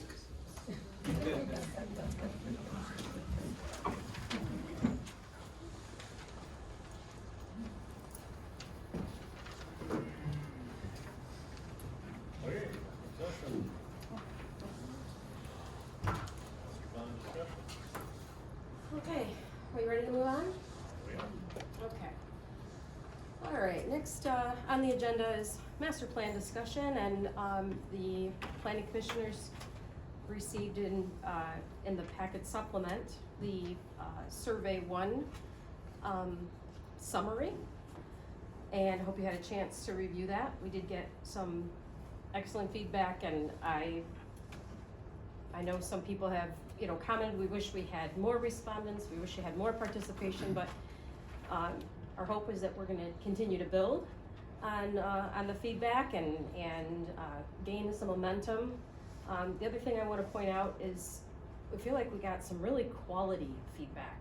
Even though it might not be copious, we've gotten some excellent and very valued feedback so far, so this has been very helpful. So as you know, we released the first survey. It was live from August 20th to September 21st. 90% of the survey respondents were full-time residents of Emmet County. Majority came from the southern part of the county, which makes some sense because that's where population is more clustered. And we also had an older kind of set, with 3/4 of the survey respondents being 45 years or older. This beginning of this summary summarizes for us, kind of like an executive summary style, some key points of what we gathered from it. Respondents reported that there's not enough medium and high density residential in Emmet County. More than half of all survey respondents indicated that the county needs more of most housing types. They did not mention accessory dwelling units or short-term rentals as something that was more of needed or desired. Too much, a high percentage of respondents shared that short-term rentals should be regulated in some way, limiting the density of that. Respondents are highly satisfied with the recycling center. We also heard that in the open house. We can talk about that in a minute. And the most common identified topics to address in the master plan, again, housing, increase the supply of affordable housing in particular, preserve natural areas, enhance public transit, and a lot of comments about road quality and safety concerns.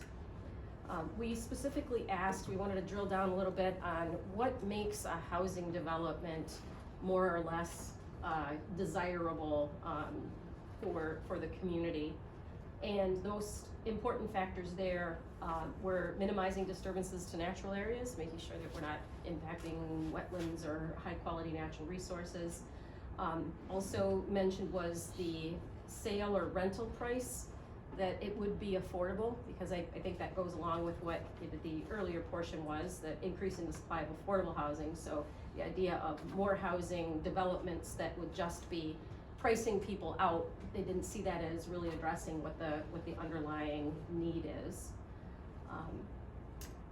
Also, to make housing development more attractive is just the traffic impact, and other mobility factors, making it accessible to non-motorized transportation, trails, and public transit, that sort of thing.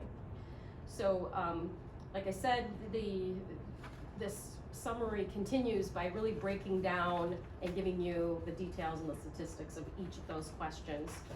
But the point of this first survey is that it informed what the boards were, what all of the stations were at the open houses, and both the first survey and the open houses are now informing our second survey, which I'll talk about in a minute. We distributed to you tonight the Emmet County Master Plan Open House Events Summary. It's in a very similar format as the survey, summarizing what we did, what we heard, and what we're going to do with the information.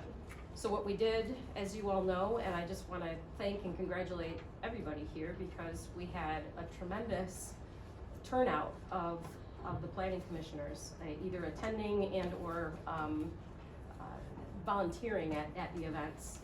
And can I say that it was 8 out of 9 of planning commissioners? Okay, just checking, Brett. That's I'll take ownership. But that's really really outstanding to have that kind of participation. So thank you. About 88 people participated, and that's the participants. Not that doesn't include all of the those of us who were there as staff to support and manage. Again, not Brett. But we need a little levity, guys. It was a rough meeting. So how sensitive I am. yeah, I know. Hopefully not too much. Yeah. So what we heard, again, the majority of the event attendees reside in the southern portion of Emmet County, again, where the population is concentrated. But we also saw, and if you turn to page 3, this is the page where it's a graphic visualization of the pin board. We had different colored pins that corresponded to each of the event locations, and the participants were asked to identify where they're from. So we can see that we did pull from every part of Emmet County, and it was helpful to kind of see where they kind of congregated. So really interesting that even, like the McKinley Township Hall, we had some people, from all over, but yeah, so that was nice. We had a concentration of people from the southern part of the county, but we did get from all around. Priorities that were identified within these different stations is some very similar things about preserving parks and natural areas, natural resources, wanting to preserve our good homes and neighborhoods, farmland, and the quiet character of the area. Priorities remained affordable housing, preserving natural features. And we also had support for agriculture and agritourism really rose up in importance. So that was really interesting to see. So, and I think, you know, as we try to evaluate what this means and what we do next, that likely is a way that residents see that we're preserving the character and the open space, is by recognizing the value of that farmland and the agritourism as a way to allow that to continue. So really, again, really good input. We also asked what should be enhanced. So these are priorities or elements of our quality of life that that are working okay, but could really be improved or enhanced. Areas of enhancement would be recreation trails, some traffic calming measures. Identified that community engagement and communications could also benefit from being enhanced, and better regional communication and coordination around some of the critical issues. As far as being transformed, identifying concerns like healthcare, childcare. I know we heard from some county staff about mental health issues too. That didn't get noted specifically at the open houses, but I think that kind of goes along with healthcare. We had a station specifically devoted to transportation, identifying where we need some transportation, specifically roadway or intersection improvements, and that was really great. That worked best at the Petoskey location of the college, because there we had better Wi-Fi and connectivity, and we were able to project a very large map on the wall, and we could in real time zoom in and make notations about areas that really needed some attention. So that, and people really seem to appreciate that. The specific strategies, you know, along US 31 and 119. We also heard about transformation, developing missing middle and affordable housing. That housing element, affordability, it came up again and again. We also tried to dig into the housing element more by asking what the preferred look is. And you can read through the details here, but you know, we kind of saw that attendees most preferred your classic single family dwelling unit, but on smaller lots seem to get more interest than on the larger lots, which I think maybe we're recognizing that affordability factor comes in there, and just recognizing that we need starter homes, we need new families need homes, and we would all love 10 acres plus. I guess I know I would, but that doesn't necessarily always work into the plans. What makes housing attractive or unattractive? The most prominent factors about a housing development, like we said, that was a question that was in the first survey, and we asked again at the open houses to, you know, are we hearing you correctly, and giving an opportunity for people to voice their opinions on that again. Proximity to parks and services and other amenities, minimizing disturbances on natural resources, and we also heard about some walkability and bikeability locations and public transit. So some of the same things were coming out or being further refined or emphasized once again at the open houses. For transportation priorities, we asked what kind of priorities residents had there: ongoing road and bridge maintenance, road safety improvements, pedestrian protections, and that sort of thing, like you'd imagine.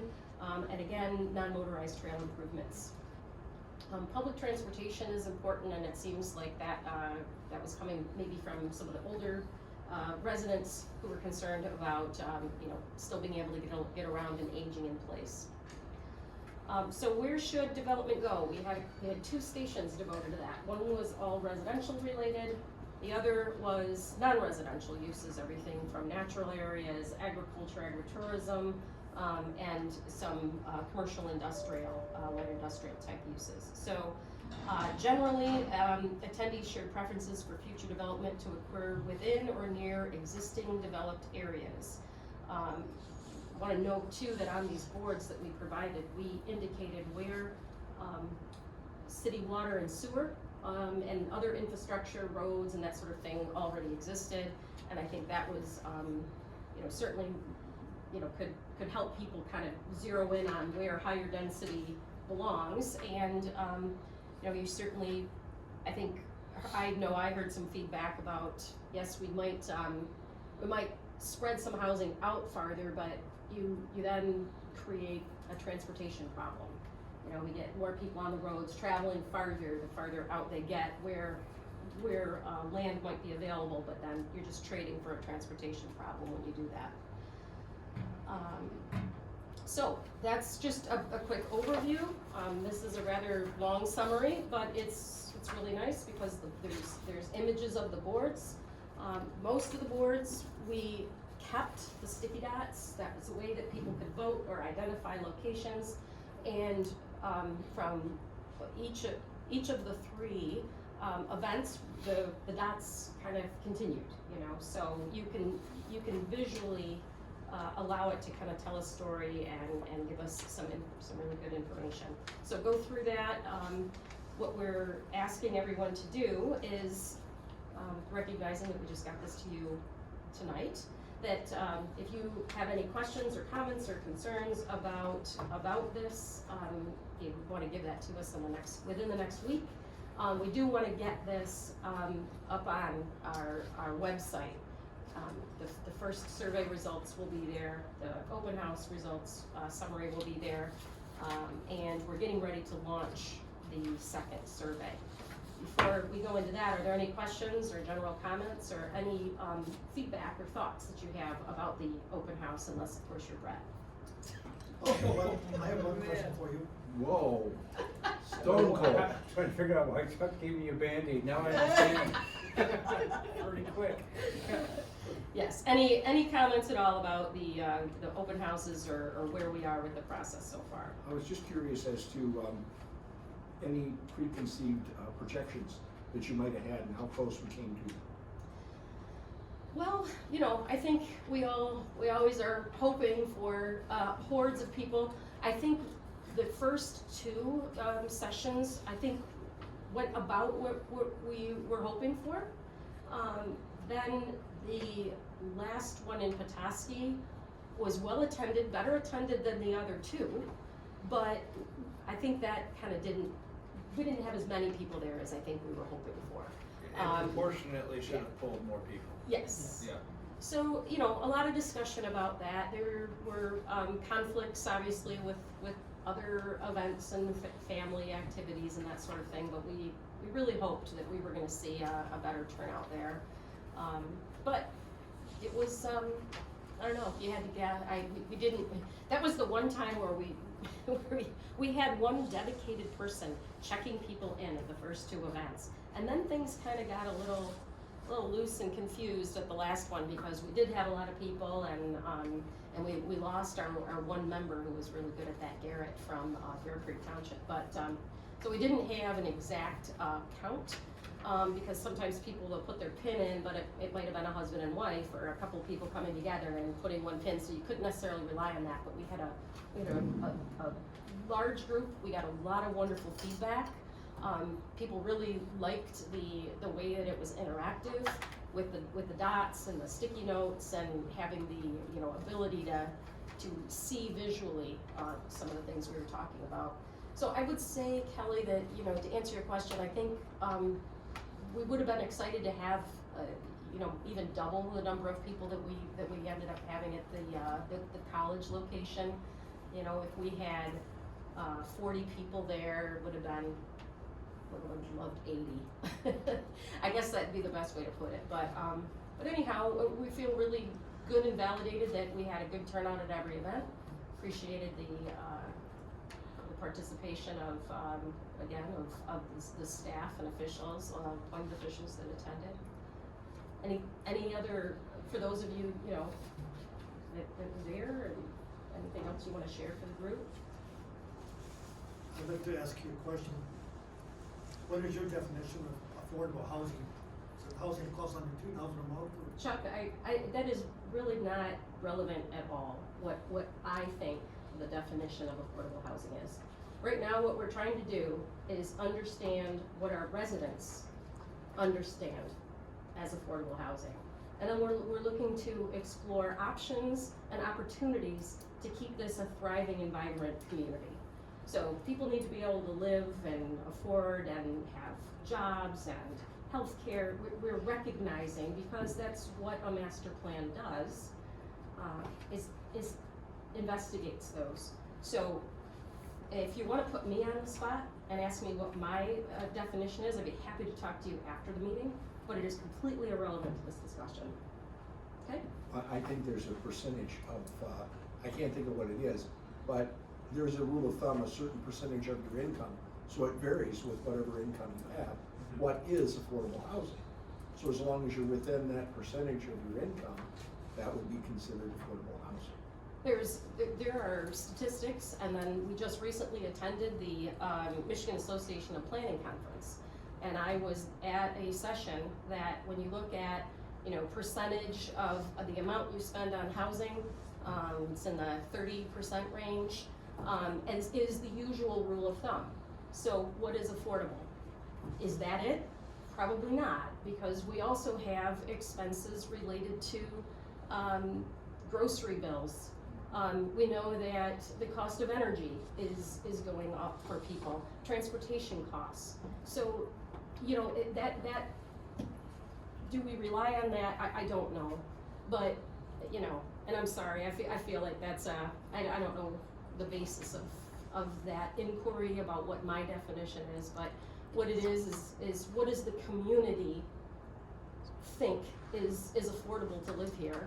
And we can, if what we're looking for when we go through the second survey questions, if anybody has suggestions on how to ask that question,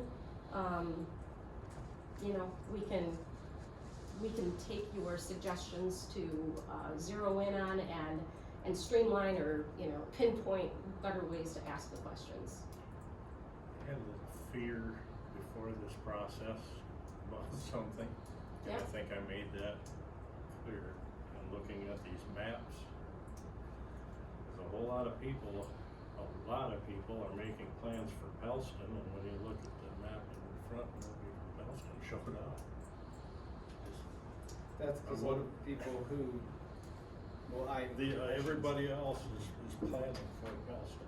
well, that's a very common conversation at these things, is a way to not have it near you is to put it on somebody else. Well, I hear that rationale all the time. That's what we have to kind of keep in mind, that what the public or the bureaucrats think is a good thing may not fly in reality. And if you just keep that in the back of your mind. I also think before this, we talked about even including the word affordable. Because at the end of the day, we don't really have any, that's not really our jurisdiction. If somebody wants to build $1 million condos or $10,000 condos, we're gonna be looking at condos, density, site plan, accessibility, water, sewer, even that, only somewhat, but I've never liked having economics enter the fold in these conversations, because we're supposed to be focusing on the land use and the use of the land. And if that's somebody's house that costs $100,000 and somebody's house that costs $15 million, it's somebody's house. So It's what the market will bear. It's what the market will bear. And right now, I'd say the market can take anything. They built 60 units and got 264 applications before the first one was occupied. So just keep throwing units out there, because it's not even close. So I just want to totally understand that getting into subsidies or making it, not within what the market could provide is a challenge. It's a question if that's in the realm at all. But to say that your job is only to look at, does it meet the zoning ordinance standards, I agree to that to the extent that when a proposal is in front of you, when you're doing site plan review, that isn't a factor. But this is about a master plan. And I hope that we can wrestle with these issues a little bit, because I understand that if someone's willing to pay it, then that's what the market bears. Totally, on board with that idea. But I guess maybe as a planning commission, we should be talking about what does that do to this community? It sort of pigeonholes us. It prices a lot of people Yes. out, and what does Emmet County look like if the only people who can afford to live here, or the only people that do live here, this is their second or third home, and it's like being on the Point in Harbor Springs, and so we still need people to teach in the schools or work at the county or provide the services that we need, do the logging, do the whatever it might be. So are we willing as a community to wait until the market corrects itself and we're past the point of return to try to look at these options and opportunities? I'm a capitalist, I believe, I'm with you guys, I really am, but I guess I just wanted to bring that back around to remember that this is not a site plan review. It's also not, we're not talking about public assistance either, and subsidies. We're talking about, as a community, as a county, what ways are there to make it a little more realistic, or in what ways can we support that through zoning, or through other efforts, whether it's brownfield, redevelopment, it's partnerships, collaborations, county property. What are those possible ways that can make it so that this is not just the rich people playground? Point taken, but I don't understand what tools in our tool belt are relevant to the pricing of anything. Well, it's not necessarily just the planning commission, it's also the Brownfield Redevelopment Authority, the Land Bank Authority, collaboration with state agencies, with federal agencies. It's more than just the zoning toolbox that you can help guide Emmet County. Yeah, but if the number one answer here was increased supply of affordable housing at 62.28%, and then increased supply of housing overall was 35.51%. So you could argue that affordable housing was twice as popular, twice as important, but I guess I hear that, but we don't have a land use that's affordable housing. We can talk density, we could talk. Which helps with. Would it be fair to say that we're heading up this effort as the planning commission for the master plan, but umpteen other departments and agencies and things are all gonna use it for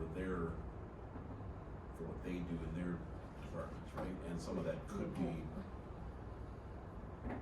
affecting affordable housing. Right, and truly, there are some zoning amendments or zoning techniques that could be used with regard to affordability of housing. When you talk about density, when you talk about lot size, when you talk about minimum requirements for the size of home, which we've already addressed. We've also talked about and made amendments for accessory dwelling units. So there are some things that zoning can do to address some of that affordability. Now that's only one slice of the pie, making up the whole affordability of housing issue and matter, but it's worthy of having the discussions, and perhaps things, topics will come out during this discussion of the master plan, and you had mentioned a few months back, you know, we want this to be as inclusive as possible, so try to get as many, perspectives and viewpoints as possible, and that's what we're doing right now, is, you know, trying to gather this information, and then it'll be a really tough choice to put that all together and look at a plan. I think maybe it would be a helpful transition now to start talking about the second survey draft questions, because like I mentioned earlier, if there's ways that we could ask questions or present information that feels more appropriate for our abilities or what we think should be things that the Planning Commission is looking at, this would be the time, you know, in this next survey, and we have some draft questions that maybe we can go through. In the packet of materials, it says draft, and it's just this item here. The first question is exactly the same as the first survey. Where in Emmet County do you live? The second one, describe your residential status. We're asking that question again. And number 3, how old are you? Those are exactly the same from the first survey. I have up on the screen and kind of the middle of the page on page 2. As Emmet County looks ahead, the master plan will guide how land, housing, transportation, and infrastructure are planned and used in the years to come. In line with the Michigan Planning Enabling Act, which establishes the rules for content and adoption, the county will consider local and regional data along with community input to inform master plan priorities. So that kind of sets up the next couple of questions. And again, I have them on the screen and you have them in front of you. Number 4 being the results of the previous community survey and community open houses identified the following topics as most important to address in the master plan update. Do you agree with this list? Agree, neutral, disagree? The very next question gets into relevant studies and data suggest that the following topics also are important to address in the master plan update. We are laying this out so that we get a picture of what residents are identifying and what background studies and regional impacts and best practices and other concerns and similar communities are identifying as key issues right now. So under the community survey items, it's the things we've already talked about. Increase supply of affordable housing and housing overall, improve roads and transportation systems, preserve natural features, support agriculture, agritourism, improve broadband access to all properties. And I want you to know we recognize on this master plan team that there's not always ways that we can fix what these things are, but we are still gathering the thoughts and opinions of the community, and they could be used for collaboration, or they could be used to provide to other partners and parties that that might be important. But stick with me because we do drill down on this a little bit more. As far as the what we heard from studies and the data so far, what we have from Beckett and Rader is provide more housing options for older residents who may seek to downsize. We know that is a concern to age in place, to be able to not have to leave your community just because you can't live in your home anymore. Ensure housing for households in the family formation and working age range. Encourage growth in employment sectors that provide livable wages to local workers. Again, we're not in the business of creating jobs, but this is just what kind of an environment do we have here in Emmet County? Is it conducive to that? Are people able to thrive here and live their lives? We just need to look at those kind of factors. Continue determining strategies to balance the needs of year-round residents and those of seasonal visitors. Protect the county's shoreline, infrastructure, and public spaces from erosion and storm impacts, and then manage new growth and development in a way that meets residents' needs while preserving rural land and character. So the next questions are going to talk about, do residents support, in what ways can we meet those goals? Do you do you wanna just move on and then kinda come back to this? Because I think maybe it'll give you even more context if we go through the next set of questions. Does that sound good? Okay. So moving on, we have another, little informational piece here. The next series of questions builds on the priorities identified by the community engagement to date in this process: housing, transportation, natural resources, agriculture, agritourism, and broadband.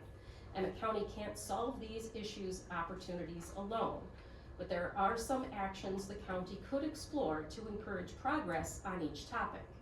Below are options for you to weigh in on. Okay, so we're definitely trying to educate and kind of set the tone that it isn't our job or even within our ability to solve all of these problems, but there are some actions we could take, or maybe collaborations we could enter, partnerships that we could be part of that would guide us in a positive way. So what we have is, should Emmet County explore any of the following actions to encourage more housing development in communities subject to county zoning? See, we're limiting it to that too, because we don't control what the city of Petoskey does, for example. So Laura, Yeah. with that one, to John's earlier point about, the stickers being focused in areas that are not under county zoning, how does, it's like, how do you reconcile those maps and those stickers with this question? Like, I guess I'm having a hard time with that, because okay, so we're looking at areas outside of county zoning, we don't have a say, but if you're going to put all those dots in those areas, you're looking at, how do you get houses in that area? We're probably looking at increased density. And so if you take that, okay, they're gonna adjust their ordinances, review zoning ordinance standards, I would kind of take that as the rest of the county, fewer dots.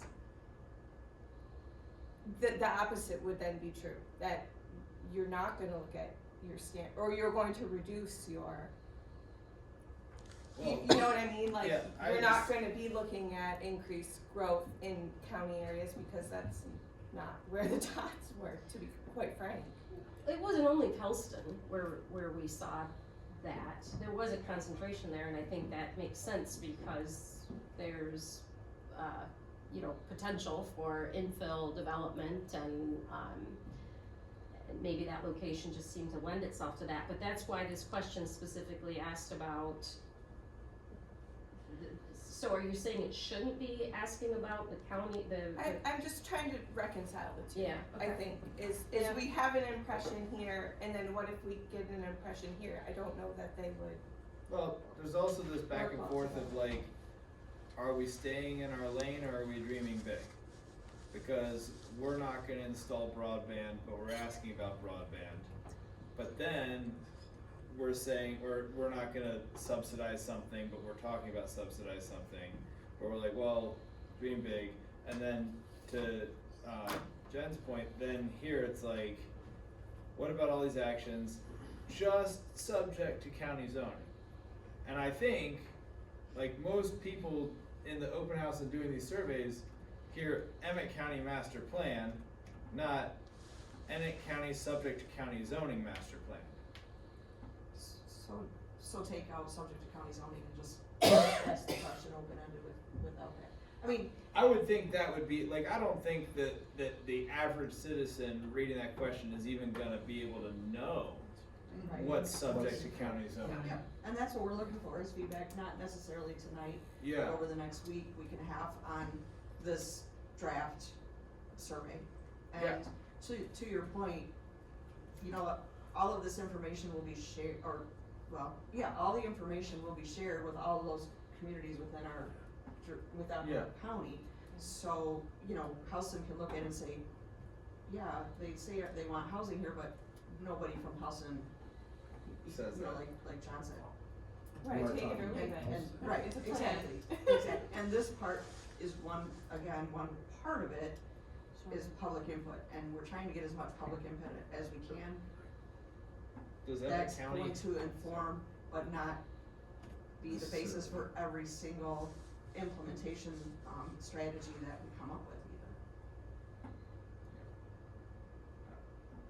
Do we have tax incentive capacity? Through Brownfield Redevelopment Authority. Through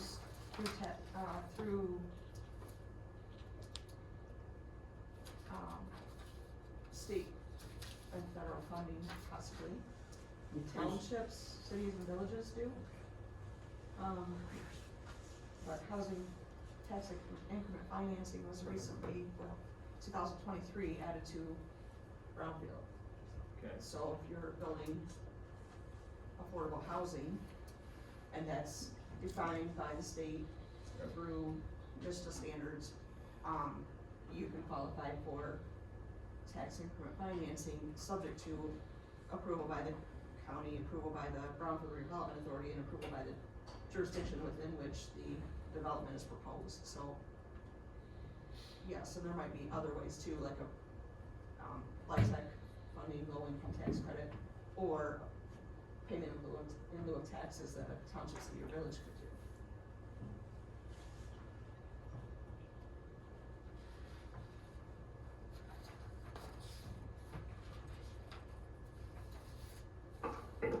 The desire to continue talking about each question individually, or, you know, do you wanna take some time on your own to absorb this and think about it and give us some feedback in a week?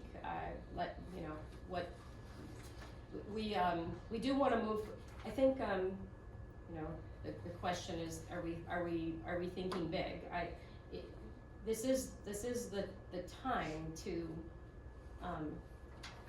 look down the road farther, and to think about what could be and what is, you know, the dream or the possibility, not talking with limitations entirely. Am I perceiving that some of us here tonight are concerned that this just applies to the planning board or our board? Is that what I'm perceiving? I mean, because I look at this, and let me follow up, I look at this as a way for, even like the county commissioners might be able to do something, you know, so, for instance, I've had, I don't know how many deputies come to me and say, cell phone coverage really stinks in this county. You know, yeah, I worked here too, I know, you know, but in reality, what could we do as county commission, what can we do in planning? And I don't know, unless could we enter into some kind of partnership with cell phones, companies, to be able to put towers on the county property. It would help increase that. I'm just using this as an example, so, I don't know, I maybe the county, subject to county zoning here, maybe not, maybe we should say subject to, I don't know, I don't have a problem with that, because I understand you're trying to say, not, you know, DOSI, county control. And we're trying to maybe begin to introduce the idea that the sky isn't the limit. I don't know if you're picking up on that and some of the contextual notes that we're making to try to, you know, we're trying to really think big and anticipate what our challenges are and find creative solutions. That's what we're doing. But we're also trying to put some parameters around it, give it a little context to recognize that we are not going to direct and take total control over the solutions and their implementation.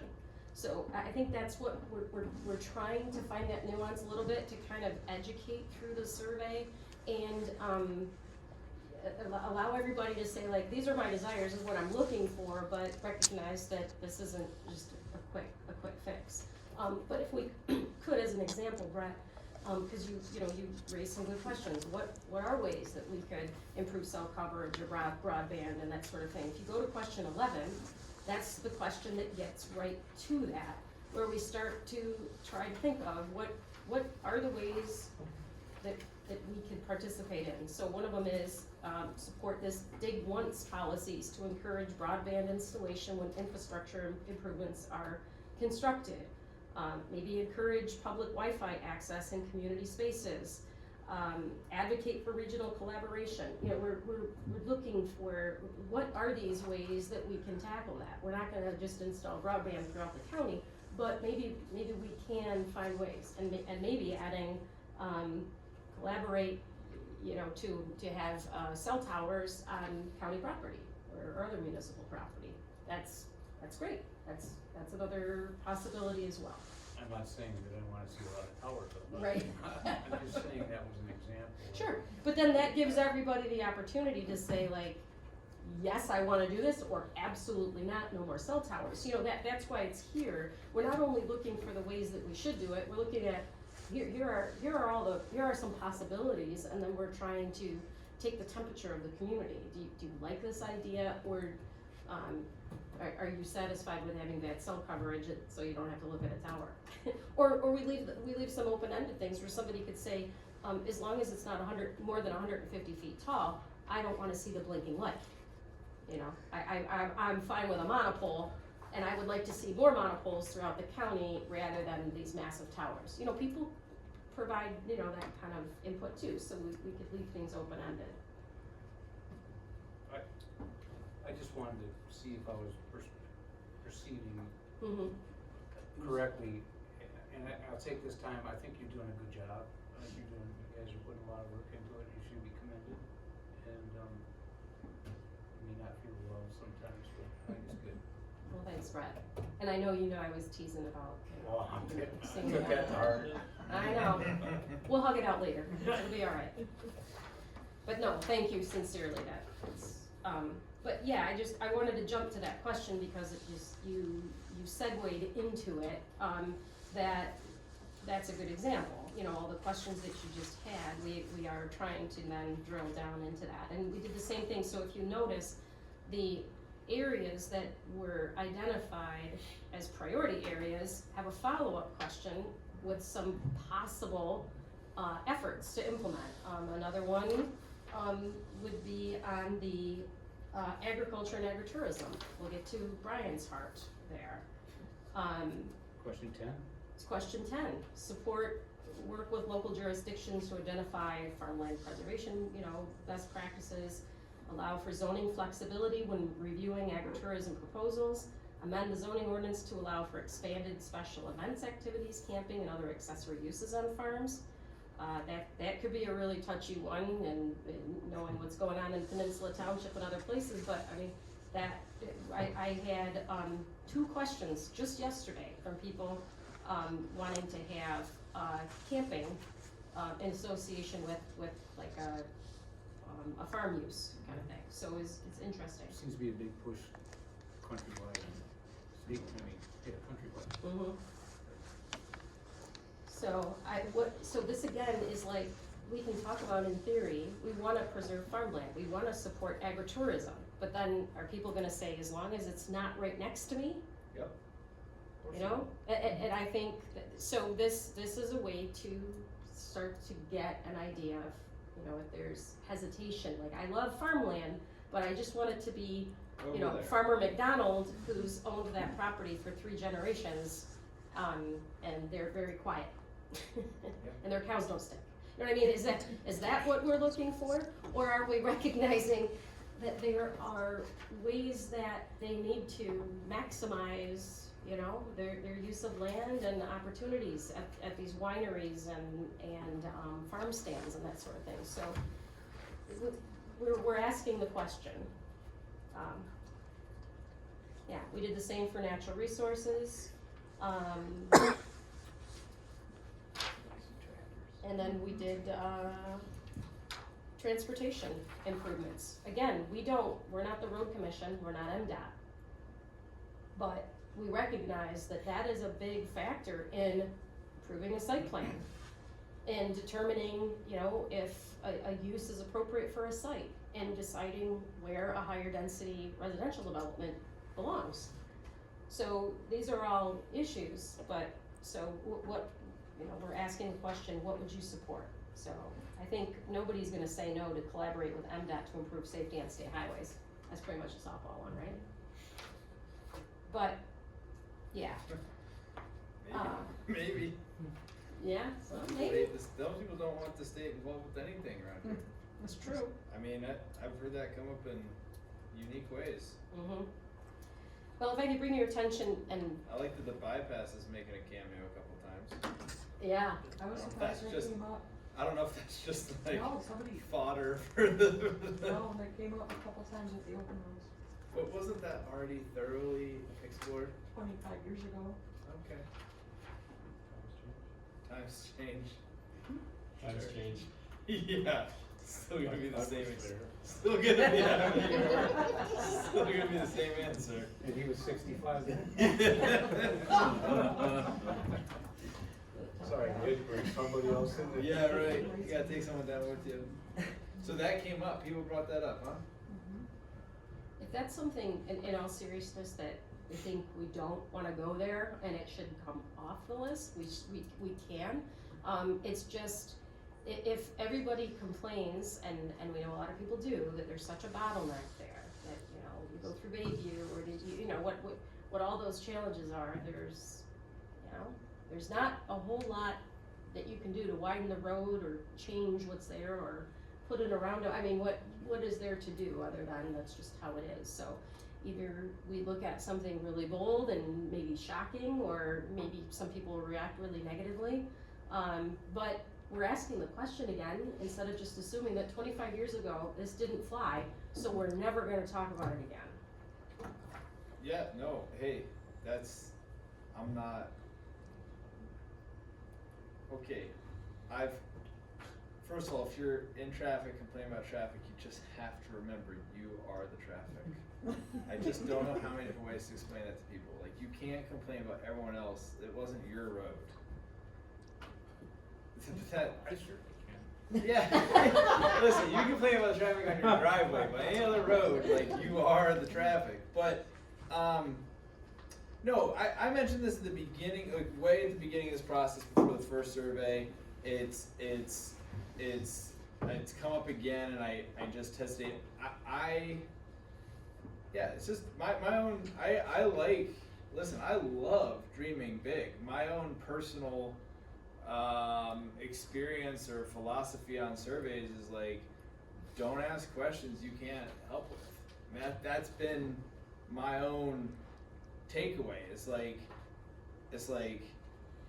but it sounds like there's some creative ways we could help with certain things. So I'm all for dreaming big, but I worry that sometimes people's hopes get up if the question's asked and then no action's taken. It's like, well, I guess they didn't want to do it. But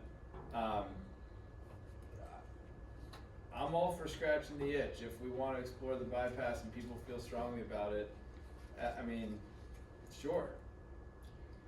I don't think we got an overwhelming, you know, No, because it was mentioned, and because it is, what we heard was a lot of congestion, or, you know, road safety, or there's a lot of cars on there, there's, you know, you hear that, but that doesn't necessarily mean that everybody said, here, do, you know, we need to do this.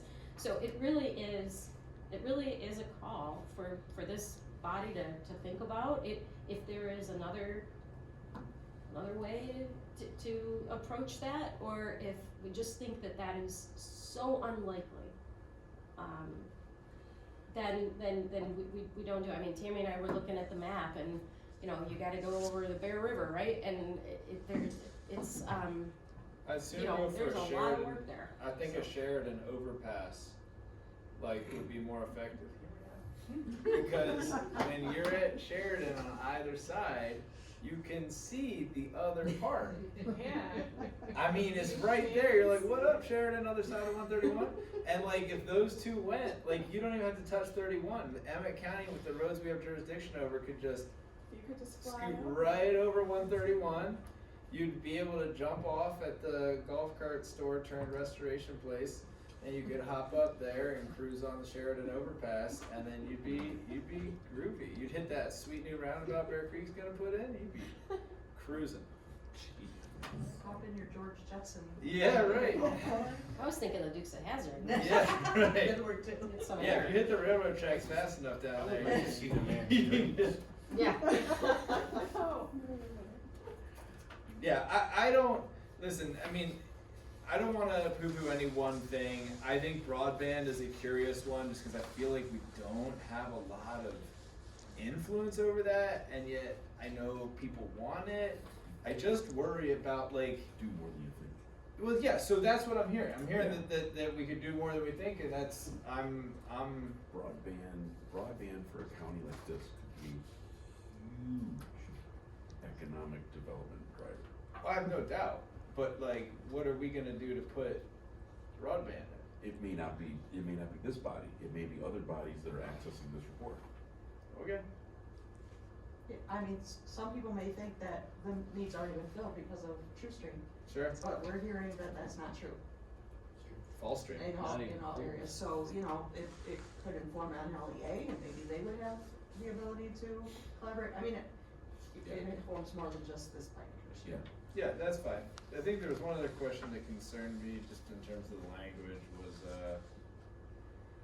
encourage growth in employment sectors that provide livable wages to local workers. What number is that? It's 5C. I just feel like maybe you encourage growth in employment sectors, like, I don't know, just like I don't think we should be the judge and jury of affordable housing, like, are we gonna assess a business proposal for growth and say, well, what are you gonna pay, and are you gonna hire local people? Yeah, and this. I just this feel is- like that's like a yeah. little bit of a, like, Mhm. I don't, that, And that's a really easy one to just axe, because honestly, this is from the other studies and best practices and concerns that are, you know, yeah, I that are get the now. concern from an economic development standpoint, but I just feel like, I don't know. We're not asking like. And we can take out a B, like, make, instead of ensure, promote, you know, there's ways that we can, There's a little bit of bias in some of the language. yeah, okay, so, I mean, is everybody comfortable with just axing out C there? Well, how about just encourage growth in employment? I don't know. You could, change it to, you know, year-round employment. Yeah, that's cool. Yeah, I think business.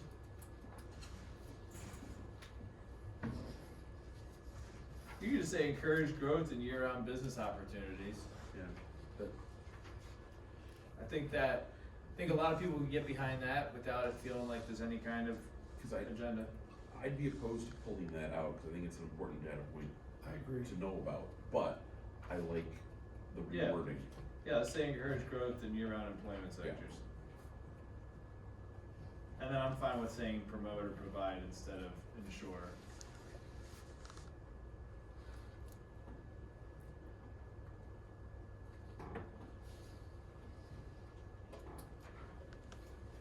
Anything else in that section? And like I said, this isn't your last opportunity to look at it, really. I mean, the only other thing was in encourage it. question 4 seemed like a summary of the top answers from the table 2 on the one survey and table 8 in the other. And public transit was pretty higher than broadband on both of those, but it didn't make the cut, but broadband did. And I wondered if we were thinking that improved roads and transportation system was an opportunity to combine the two. Maybe, but I don't think that people view those the same. I think people might want improved roads who don't care about public transit and vice versa. So 8 doesn't, No. Or- Four. Number well, no, 4 right, appears to be a synthesis of the answers, the responses in table 8 of the community survey 1 and table 2 of the open house survey. Public transit scored highly on both of them, higher than broadband, but it was not on here.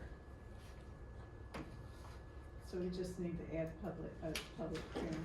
You wouldn't consider that included in transportation systems? I don't think people are gonna see that as in transportation systems. I read improved roads, check. But if I hear transportation systems, that's what I'm thinking. I'm thinking.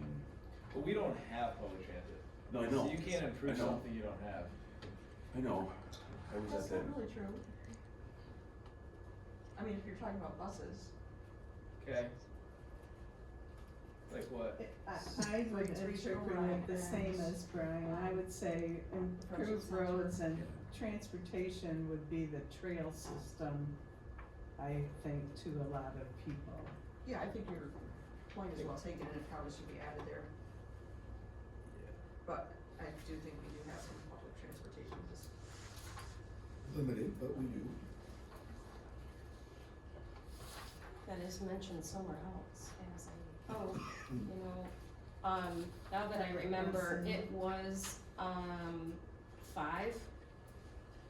It was listed in 5 before, along with healthcare, childcare, and mental health, which those aren't on here now, because we had brainstorming kind of items that belong there, and then we got the kind of regional kind of list more from the planners, and I don't know if you saw that email at the end of the day today, but I think it's fine to have this struck out. I mean, when I saw the livable wages things, I almost said you might as well ask if they provide health insurance, which I don't think is germane.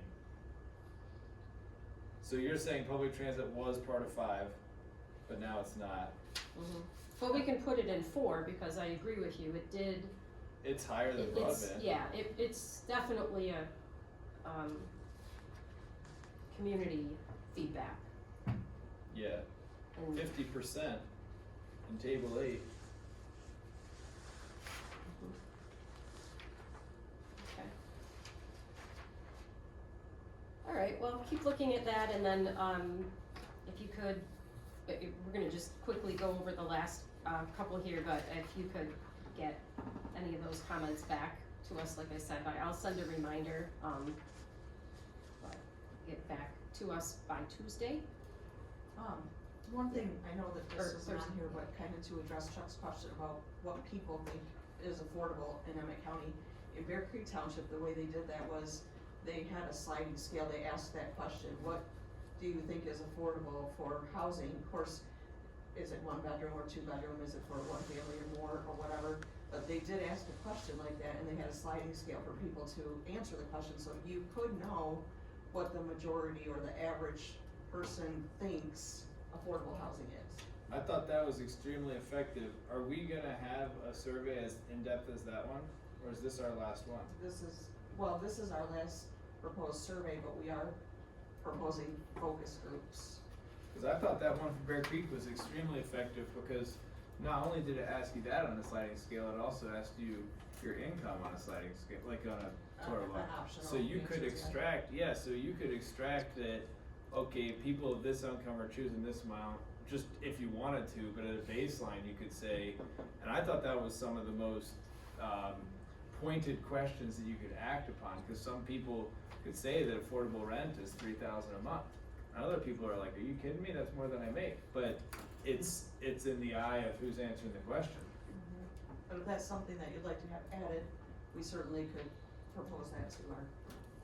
I love that as it's the slider. I thought that was like probably the best part of the Bear Creek Township questions. That was like, was that 80 questions? It was pretty long. Yeah, we're not going that long. I think they had a pretty low response rate too.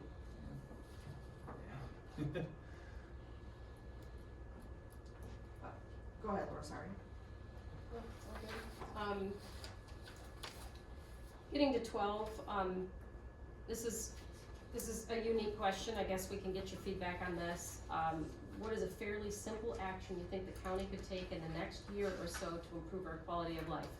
This was a kind of a bold, open-ended question. Love it.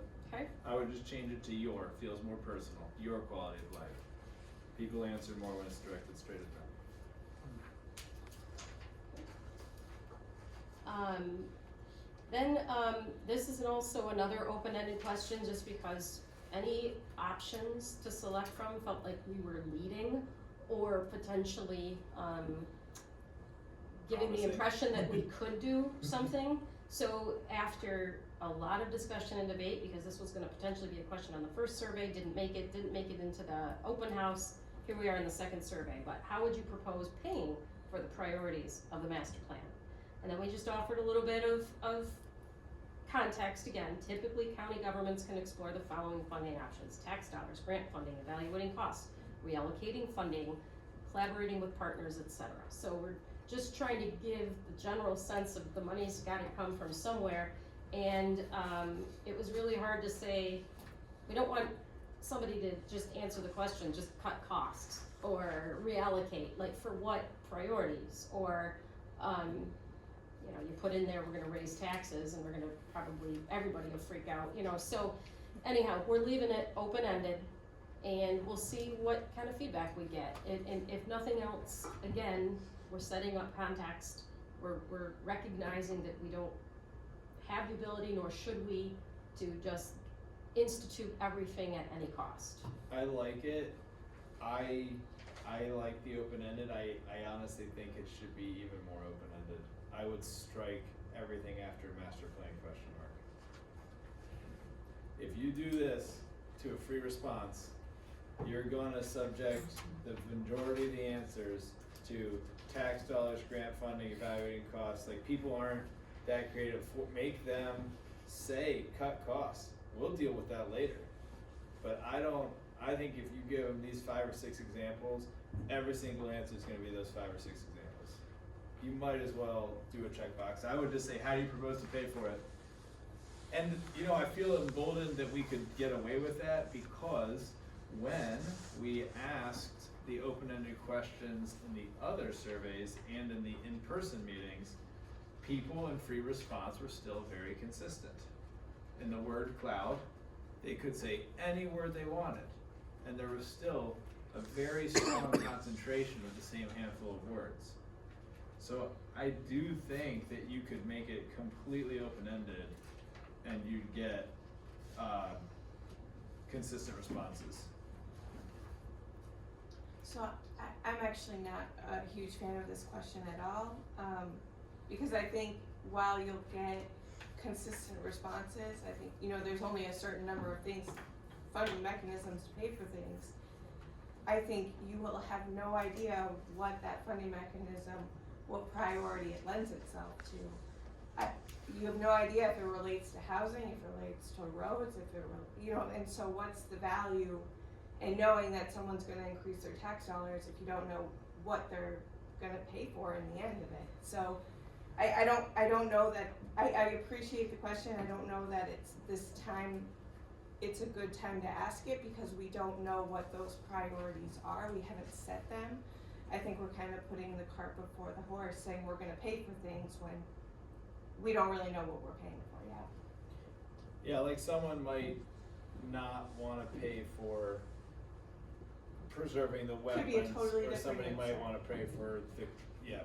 broadband, but not the other stuff. So there's a couple of ways we could go. We could just take it out entirely, which is what we've done for the last 2 public engagement opportunities, so that would not be foreign at all. Another option would. Is this your question? Is it, do you really want this question? No, it's county administration. Administration. There we go. This is not All ours. right. This is not ours. That's the purse strings. Yes. Which is understandable. I mean, and it gets to the same, everything you guys are all struggling with, right? We all. Yeah. But rather than try to identify funding sources, the ways that governments typically pay for things, maybe we can add some additional instruction to say, you know, please consider identifying a specific priority and how you know, think it's most appropriate. Or maybe we hold off again and ask it during the focus groups. Well, during the focus groups, or once we're in the implementation phase, because really that's typically, you hold another meeting and you say, here's our priorities, and then what are some implementation steps, and what are the funding sources, and who's responsible? You know, you kind of drill down into that and decide how you prioritize it based on if there's funding available or not. It's a sticky wicket. I mean, I get it, and now that you mentioned that it potentially from county administration, that makes total sense. Chuck and Brett put it on there. I guarantee it wasn't Brett. But and I don't know, as you guys are talking here, I'm having some different perspectives as far as, and this maybe falls in that same thing, and I'm gonna ramble as I try to explain it, so I won't try and do that, but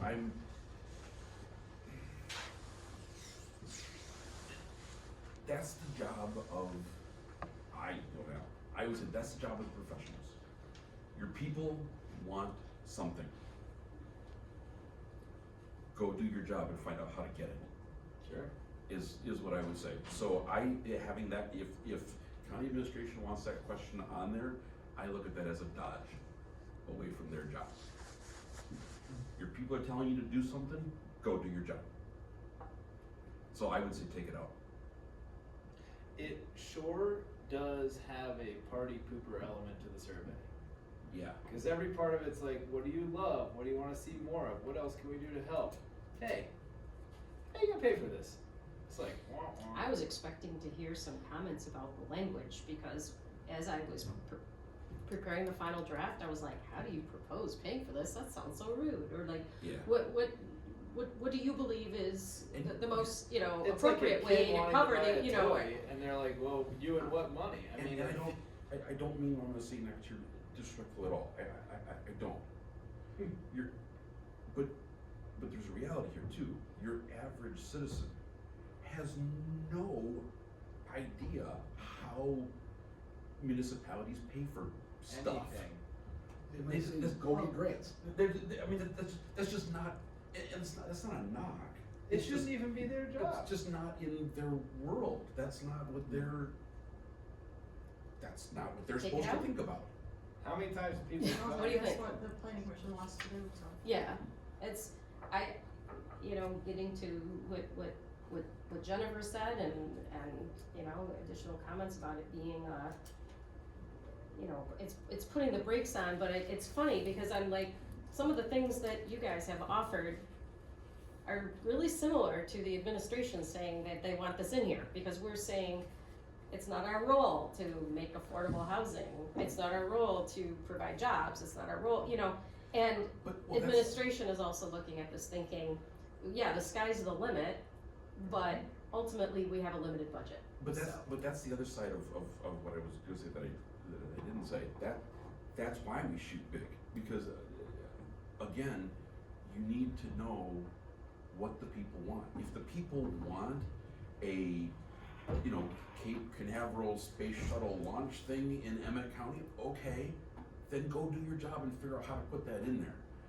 Now, obviously that's an extreme, ridiculous thought. Yeah, but that's for the UP.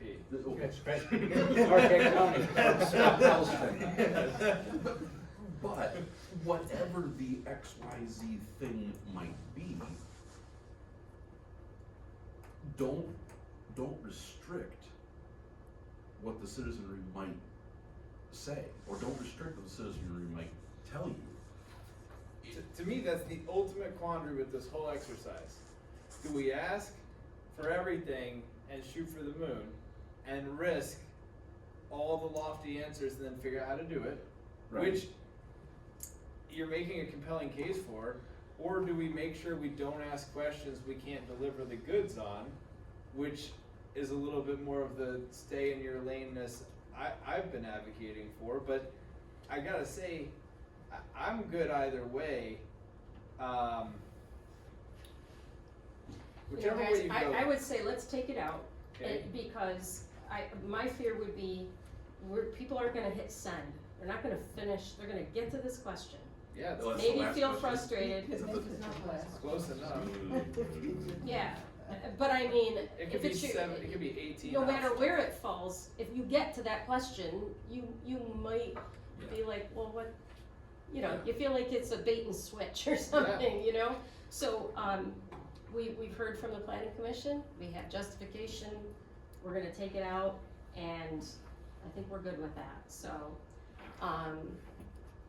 let's see. The heck with Dave Boyer, the planning commission said it. That's what Brett said. Is that what you're That's saying? what kind of And the I minutes. don't mean that any kind of, my esteemed colleagues from the county commission, that I'm not. Pretty sure I I'm heard saying you guys say that. General theory. Yeah. I'm so glad that you're feeling better. Yeah, me too. We got punch back in Brett. I love it.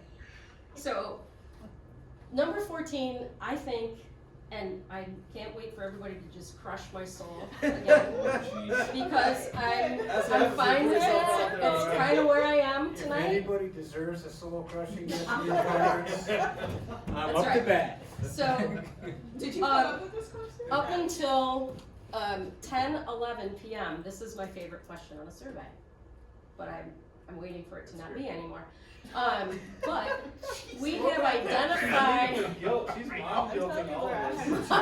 Listen, Listen, this is a present I'm really excited for. I hope you like it. All right. What if you don't? No, that's all right. That's Yeah. Exactly. So we have identified the following areas of Emmet County as having potential for development or redevelopment. How would you prioritize these areas for development and or redevelopment? And we can make it ranking, 1 to whatever, or it can just be agree, disagree. We can handle this in a different, any number of ways. But we are seeking through all of this input to try to find some sub areas. Yeah. To where, where contextually do some of these things belong? Where's the best fit for agriculture and agritourism? Where can higher density housing go that makes sense? That isn't, so obviously our job isn't to decide what's affordable and what isn't, but if everybody could live with a view of the bay, right, that's what they want.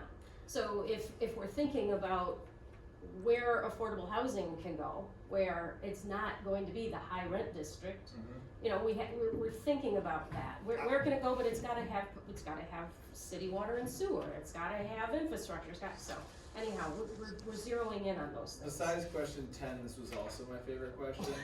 But the one thing I thought about here's why I like it though. This to me, like, I would take 10 more of this, because this to me feels like exactly in our lane. Like, this is exactly what we can do. My biggest grievance with this is like, there's only 4 things on here. Yeah. We're not doing, We have a limited budget. Yeah, we're not doing it. This is to eventually develop sub areas. Okay, but let the population dream bigger. Like, I know we have a limited budget for what could potentially happen next, but this is only 4 choices. Like, give me a commercial and mixed use recreation area in Littlefield Township. Give me a commercial mixed and recreation area in McKinley Township. Like, give me a few more spots to test these things out. So give at least 6 choices so that you can narrow it down to 3 from. And I would almost say check all that apply.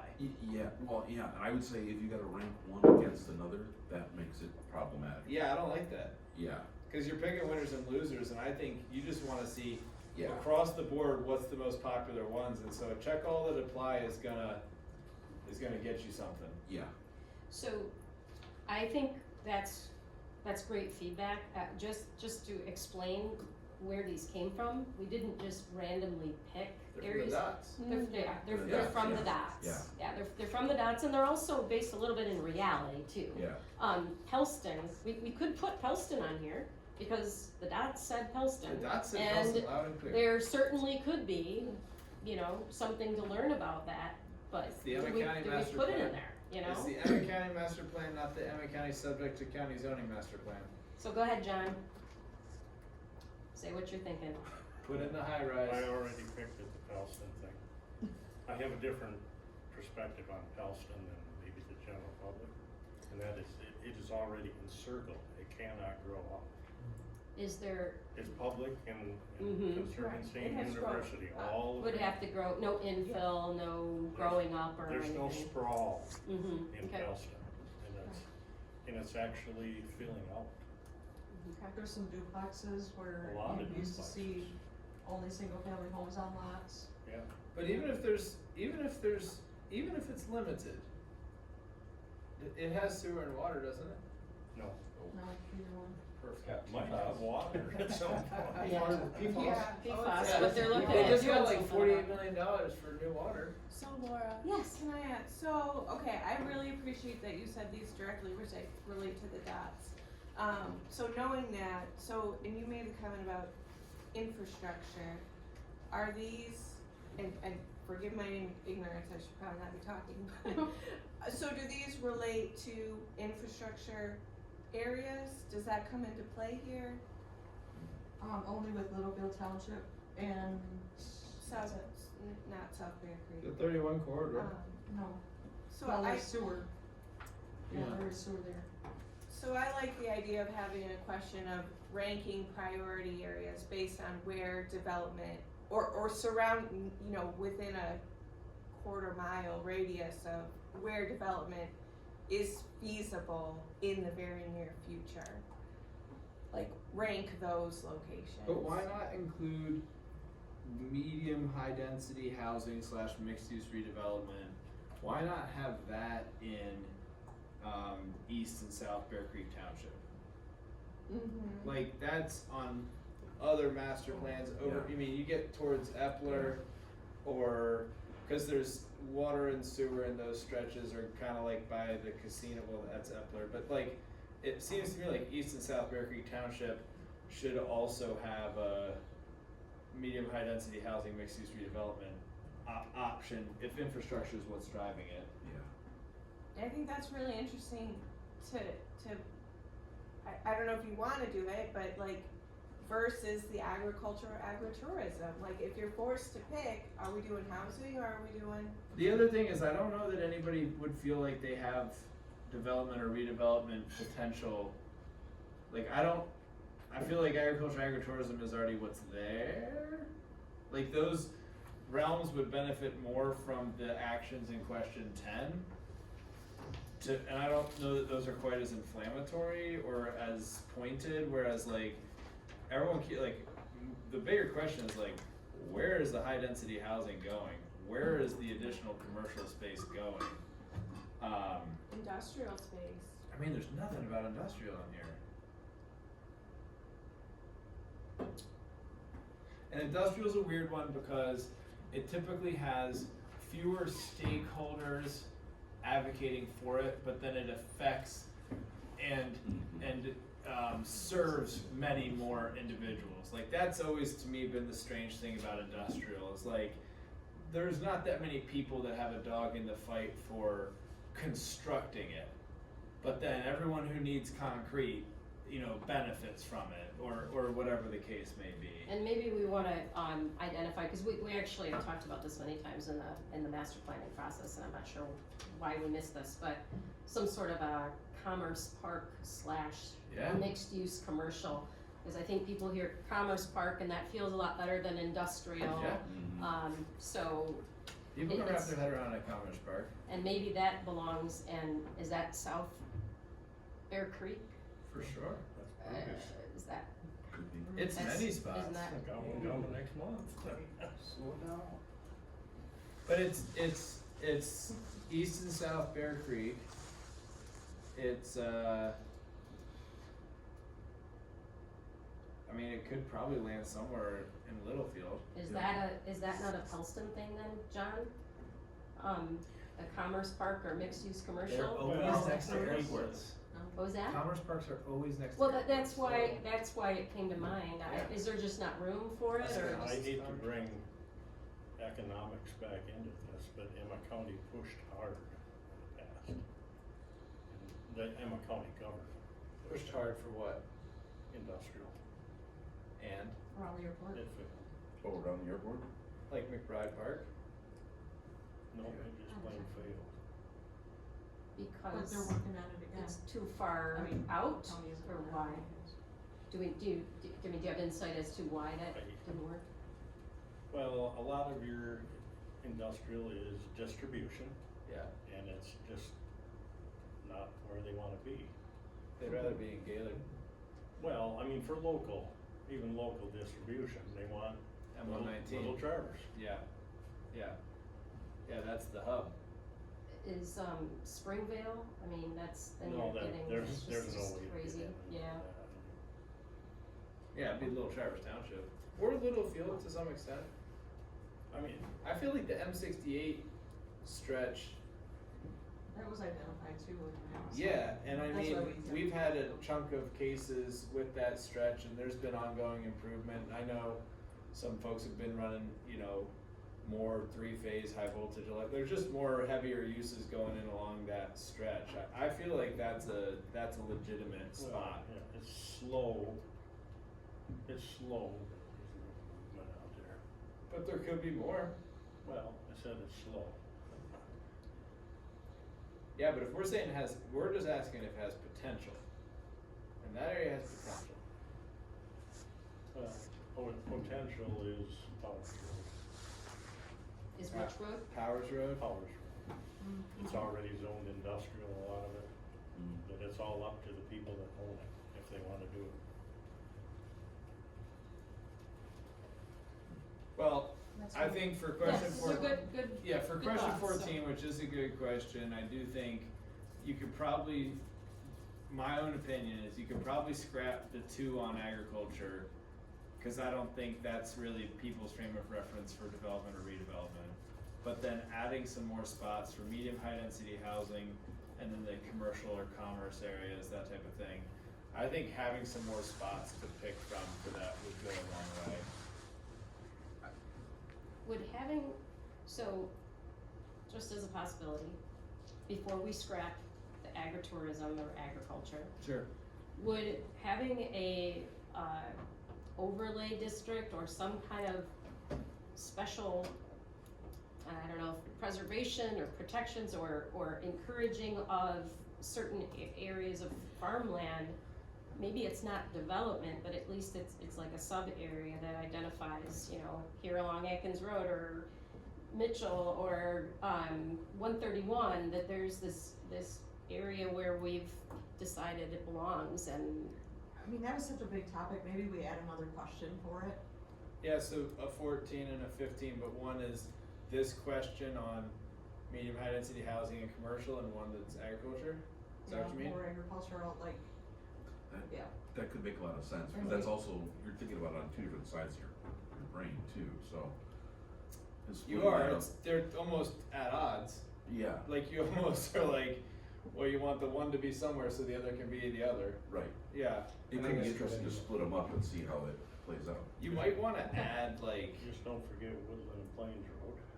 Yeah. That's where the people wanna go, Yep. out there with the Amish. Well, and that's where I was gonna say like, well, no. You mean for Amish are pretty good agriculture neighbors. Yeah. and value added agriculture, if you will? Yeah. I mean, that's kind of the challenge, right? Is it's the ag adjacent. Like this is agriculture, agritourism, but if you just threw an extra slash and wrote winery, people are gonna read that differently. Yeah. Even if, Especially Amish. yeah. But I'm saying like that's I think that's one part of it. you think people would see that differently if it's had the word winery I think, included in there? Absolutely. Yeah. We haven't had a new, well, to my knowledge, we've not had a new winery in Emmet County since it fell out of the agriculture portion and it Exemption. got its own rules. There's Only not, one. yeah, there's only been one. And to me, I think that's a missed opportunity. 2? One on US 31. Oh, okay. Oh, yeah. But still, those were growing at a pretty fast clip when it was ag. Then they got moved out of ag to the special policy, and then it was like, brakes hit. And I think that's what you're gonna keep seeing. So, to me, like, that's where it's kinda asked that question, like, how that's navigated. Okay. It's getting late, so, the last couple of questions are just about, what's the best way, it's about communications. Yep. Do you wanna receive the updates, and then we added one, Tammy and I going through the, last master plan, found that was asked, and we put it back in. Best ways to inform you, so, Which one? Go back. I'm sorry, Number 16, best ways to get information. So we're asking county websites, social media, news websites, that sort of thing. Yeah. Just wanna hear from people how they're getting their news and information. Yeah. So that's it.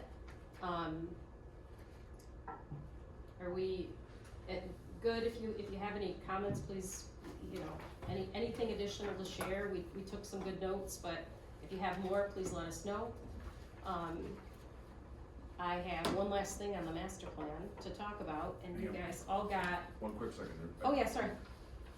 With the notes and stuff tonight, and you're still wanting our additional comments, Yeah, were you guys gonna put up a draft and then send it back out to us, incorporating the stuff we talked about just tonight?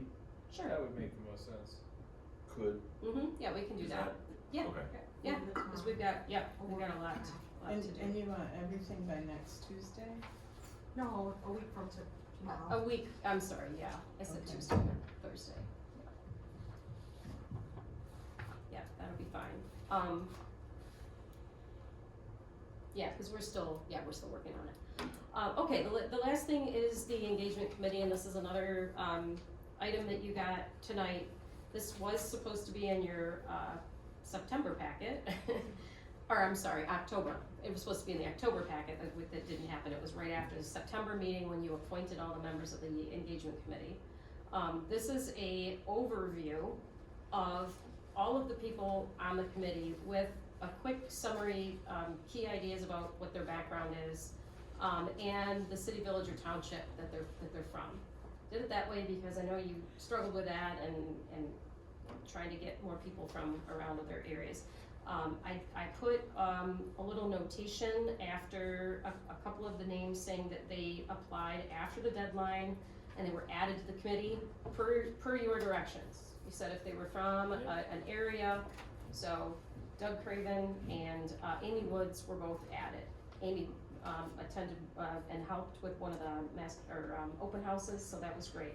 So that's why they were added. Underneath that, for planning commission consideration, if we still wanna add some people at this point, David Cubio and Jamie Steflinski both requested to be on the committee. They are Bear Creek Township and Petoskey, where we're already, pretty covered. Yeah, pretty heavy with coverage there. I mean, it's great that they are interested and they wanna participate. I did send them materials and really strongly encourage them to still share the information and get the word out and do this.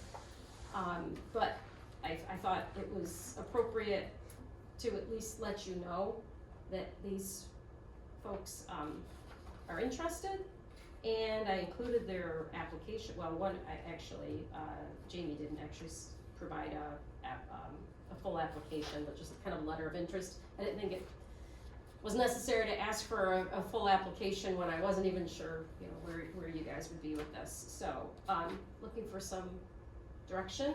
We're good leaving it just how it is, or I'd like to leave it how it is.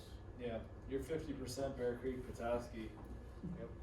And if for whatever reason any of these folks had to drop out, you got some good alternatives. okay. All right, that's great. That's all I wanted, and then you can just hang out of this as your reminder of who's on the committee. One last comment about the committee and the next steps. We will be sending out tomorrow an invitation for our next engagement committee meeting. We wanted to have the summaries of the survey and the open houses and start to really flesh out the survey too before we met again. So the survey too is planned to be in the tax bills of how many communities, Tammy? 12 cities and 12 townships. 4 townships out there. Including Bear Creek? Yes. Yeah, so, Tammy had to, contact the treasurers and, just to get approval to be able to do that and then coordinate with our treasurer of the county.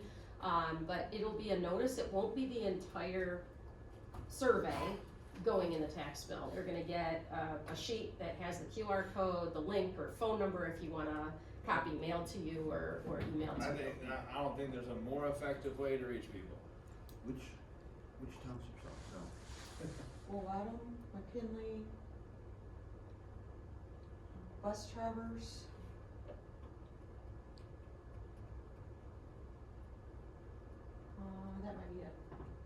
You think they did that because they have their own zoning? No. Except for a while. No. Didn't you say Bear Creek up there?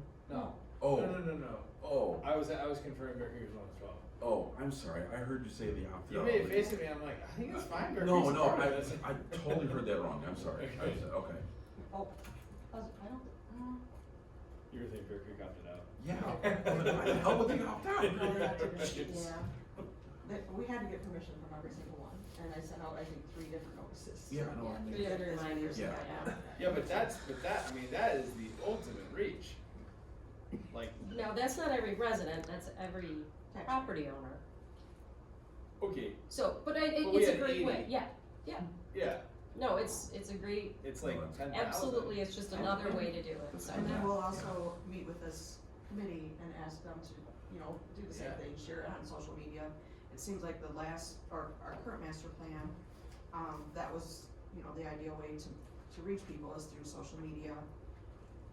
Strangely, there were still a lot of newspapers, and. A lot's changed in the newspaper world in 5 years. Yeah.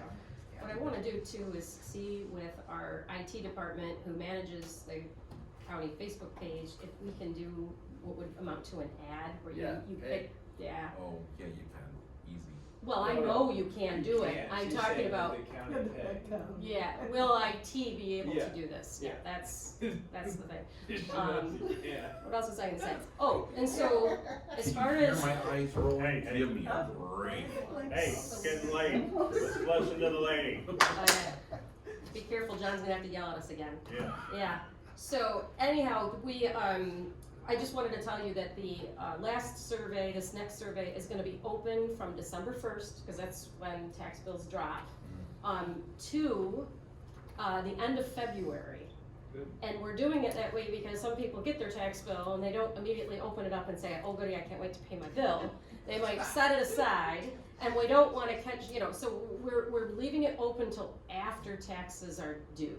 Nice. So for that exact reason. So at any rate, that's our plan, and we're looking forward to, I know our engagement community was really excited to hear the results. They wanna know how these efforts are going. It was interesting, some people were really disappointed that they thought they had people that were like, oh yeah, for sure, I'm gonna come to the open house, and then they didn't show. We heard a lot of that, and I think that's the reality we all struggle with, right? People say like, oh, for sure, I'm gonna vote.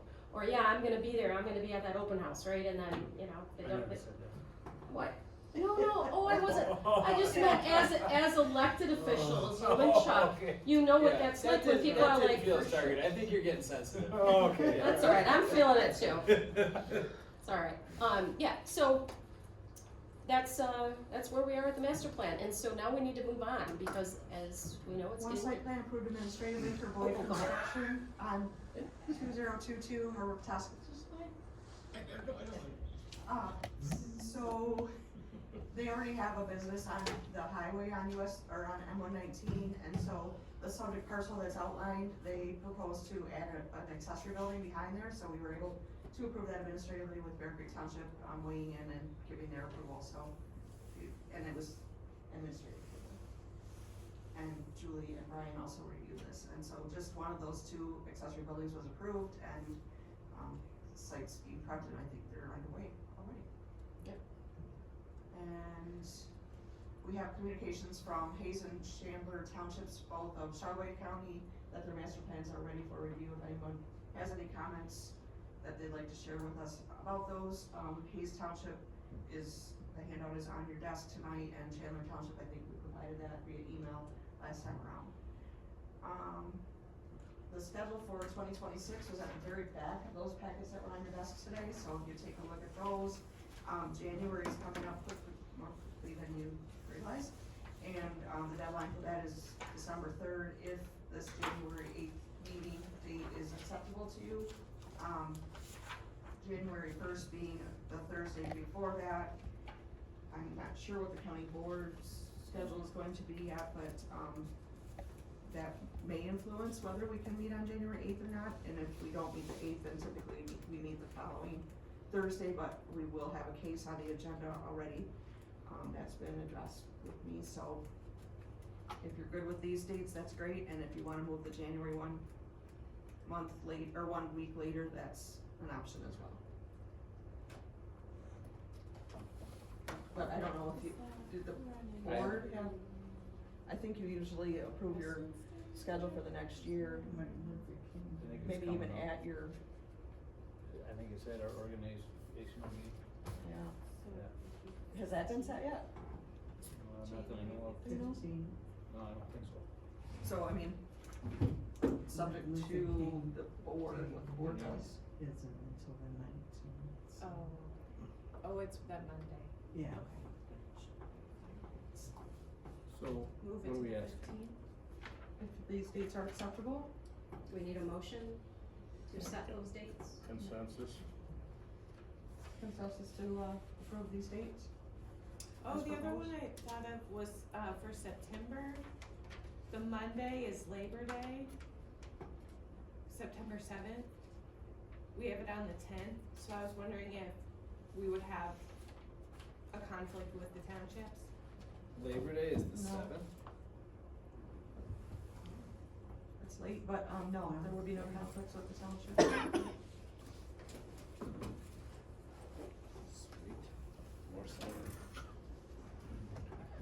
I just know we like to, it really doesn't matter to me, but I know we try to hold it. The summer. No, after. no townships meet on the first Monday, so there wouldn't be an issue. So you're asking for a motion to accept those dates? Or consensus. I'm good with no objections. I Okay. Commissioner comments? Everyone can start talking now, right? Rather than- Commissioner comments? Yeah, we got enough. Commissioner comments? I've got nothing. I said my piece. Well, I suggested it last year. I think it'd be best, for public comment to have the speaker come to the podium and speak into the microphone for the It record. would, but we had a couple of old people that really couldn't, I didn't wanna make them come up. And if we want to go by a strict time, we should probably have a big timer up here on your desk. I gotta watch. Have it clip on my that 3 desk. minutes, so they can tell. If you where want they're at. more, you can hire somebody as a board member to sit back there and have an alarm like you do at the commission meeting. Otherwise, I'm gonna sit here and watch. I don't think we should be up yelling like that at the citizens. If somebody tries to take control of the meeting from the floor, they're gonna get stopped, period. You do not come into a public meeting and cause chaos. I'm gonna stop it.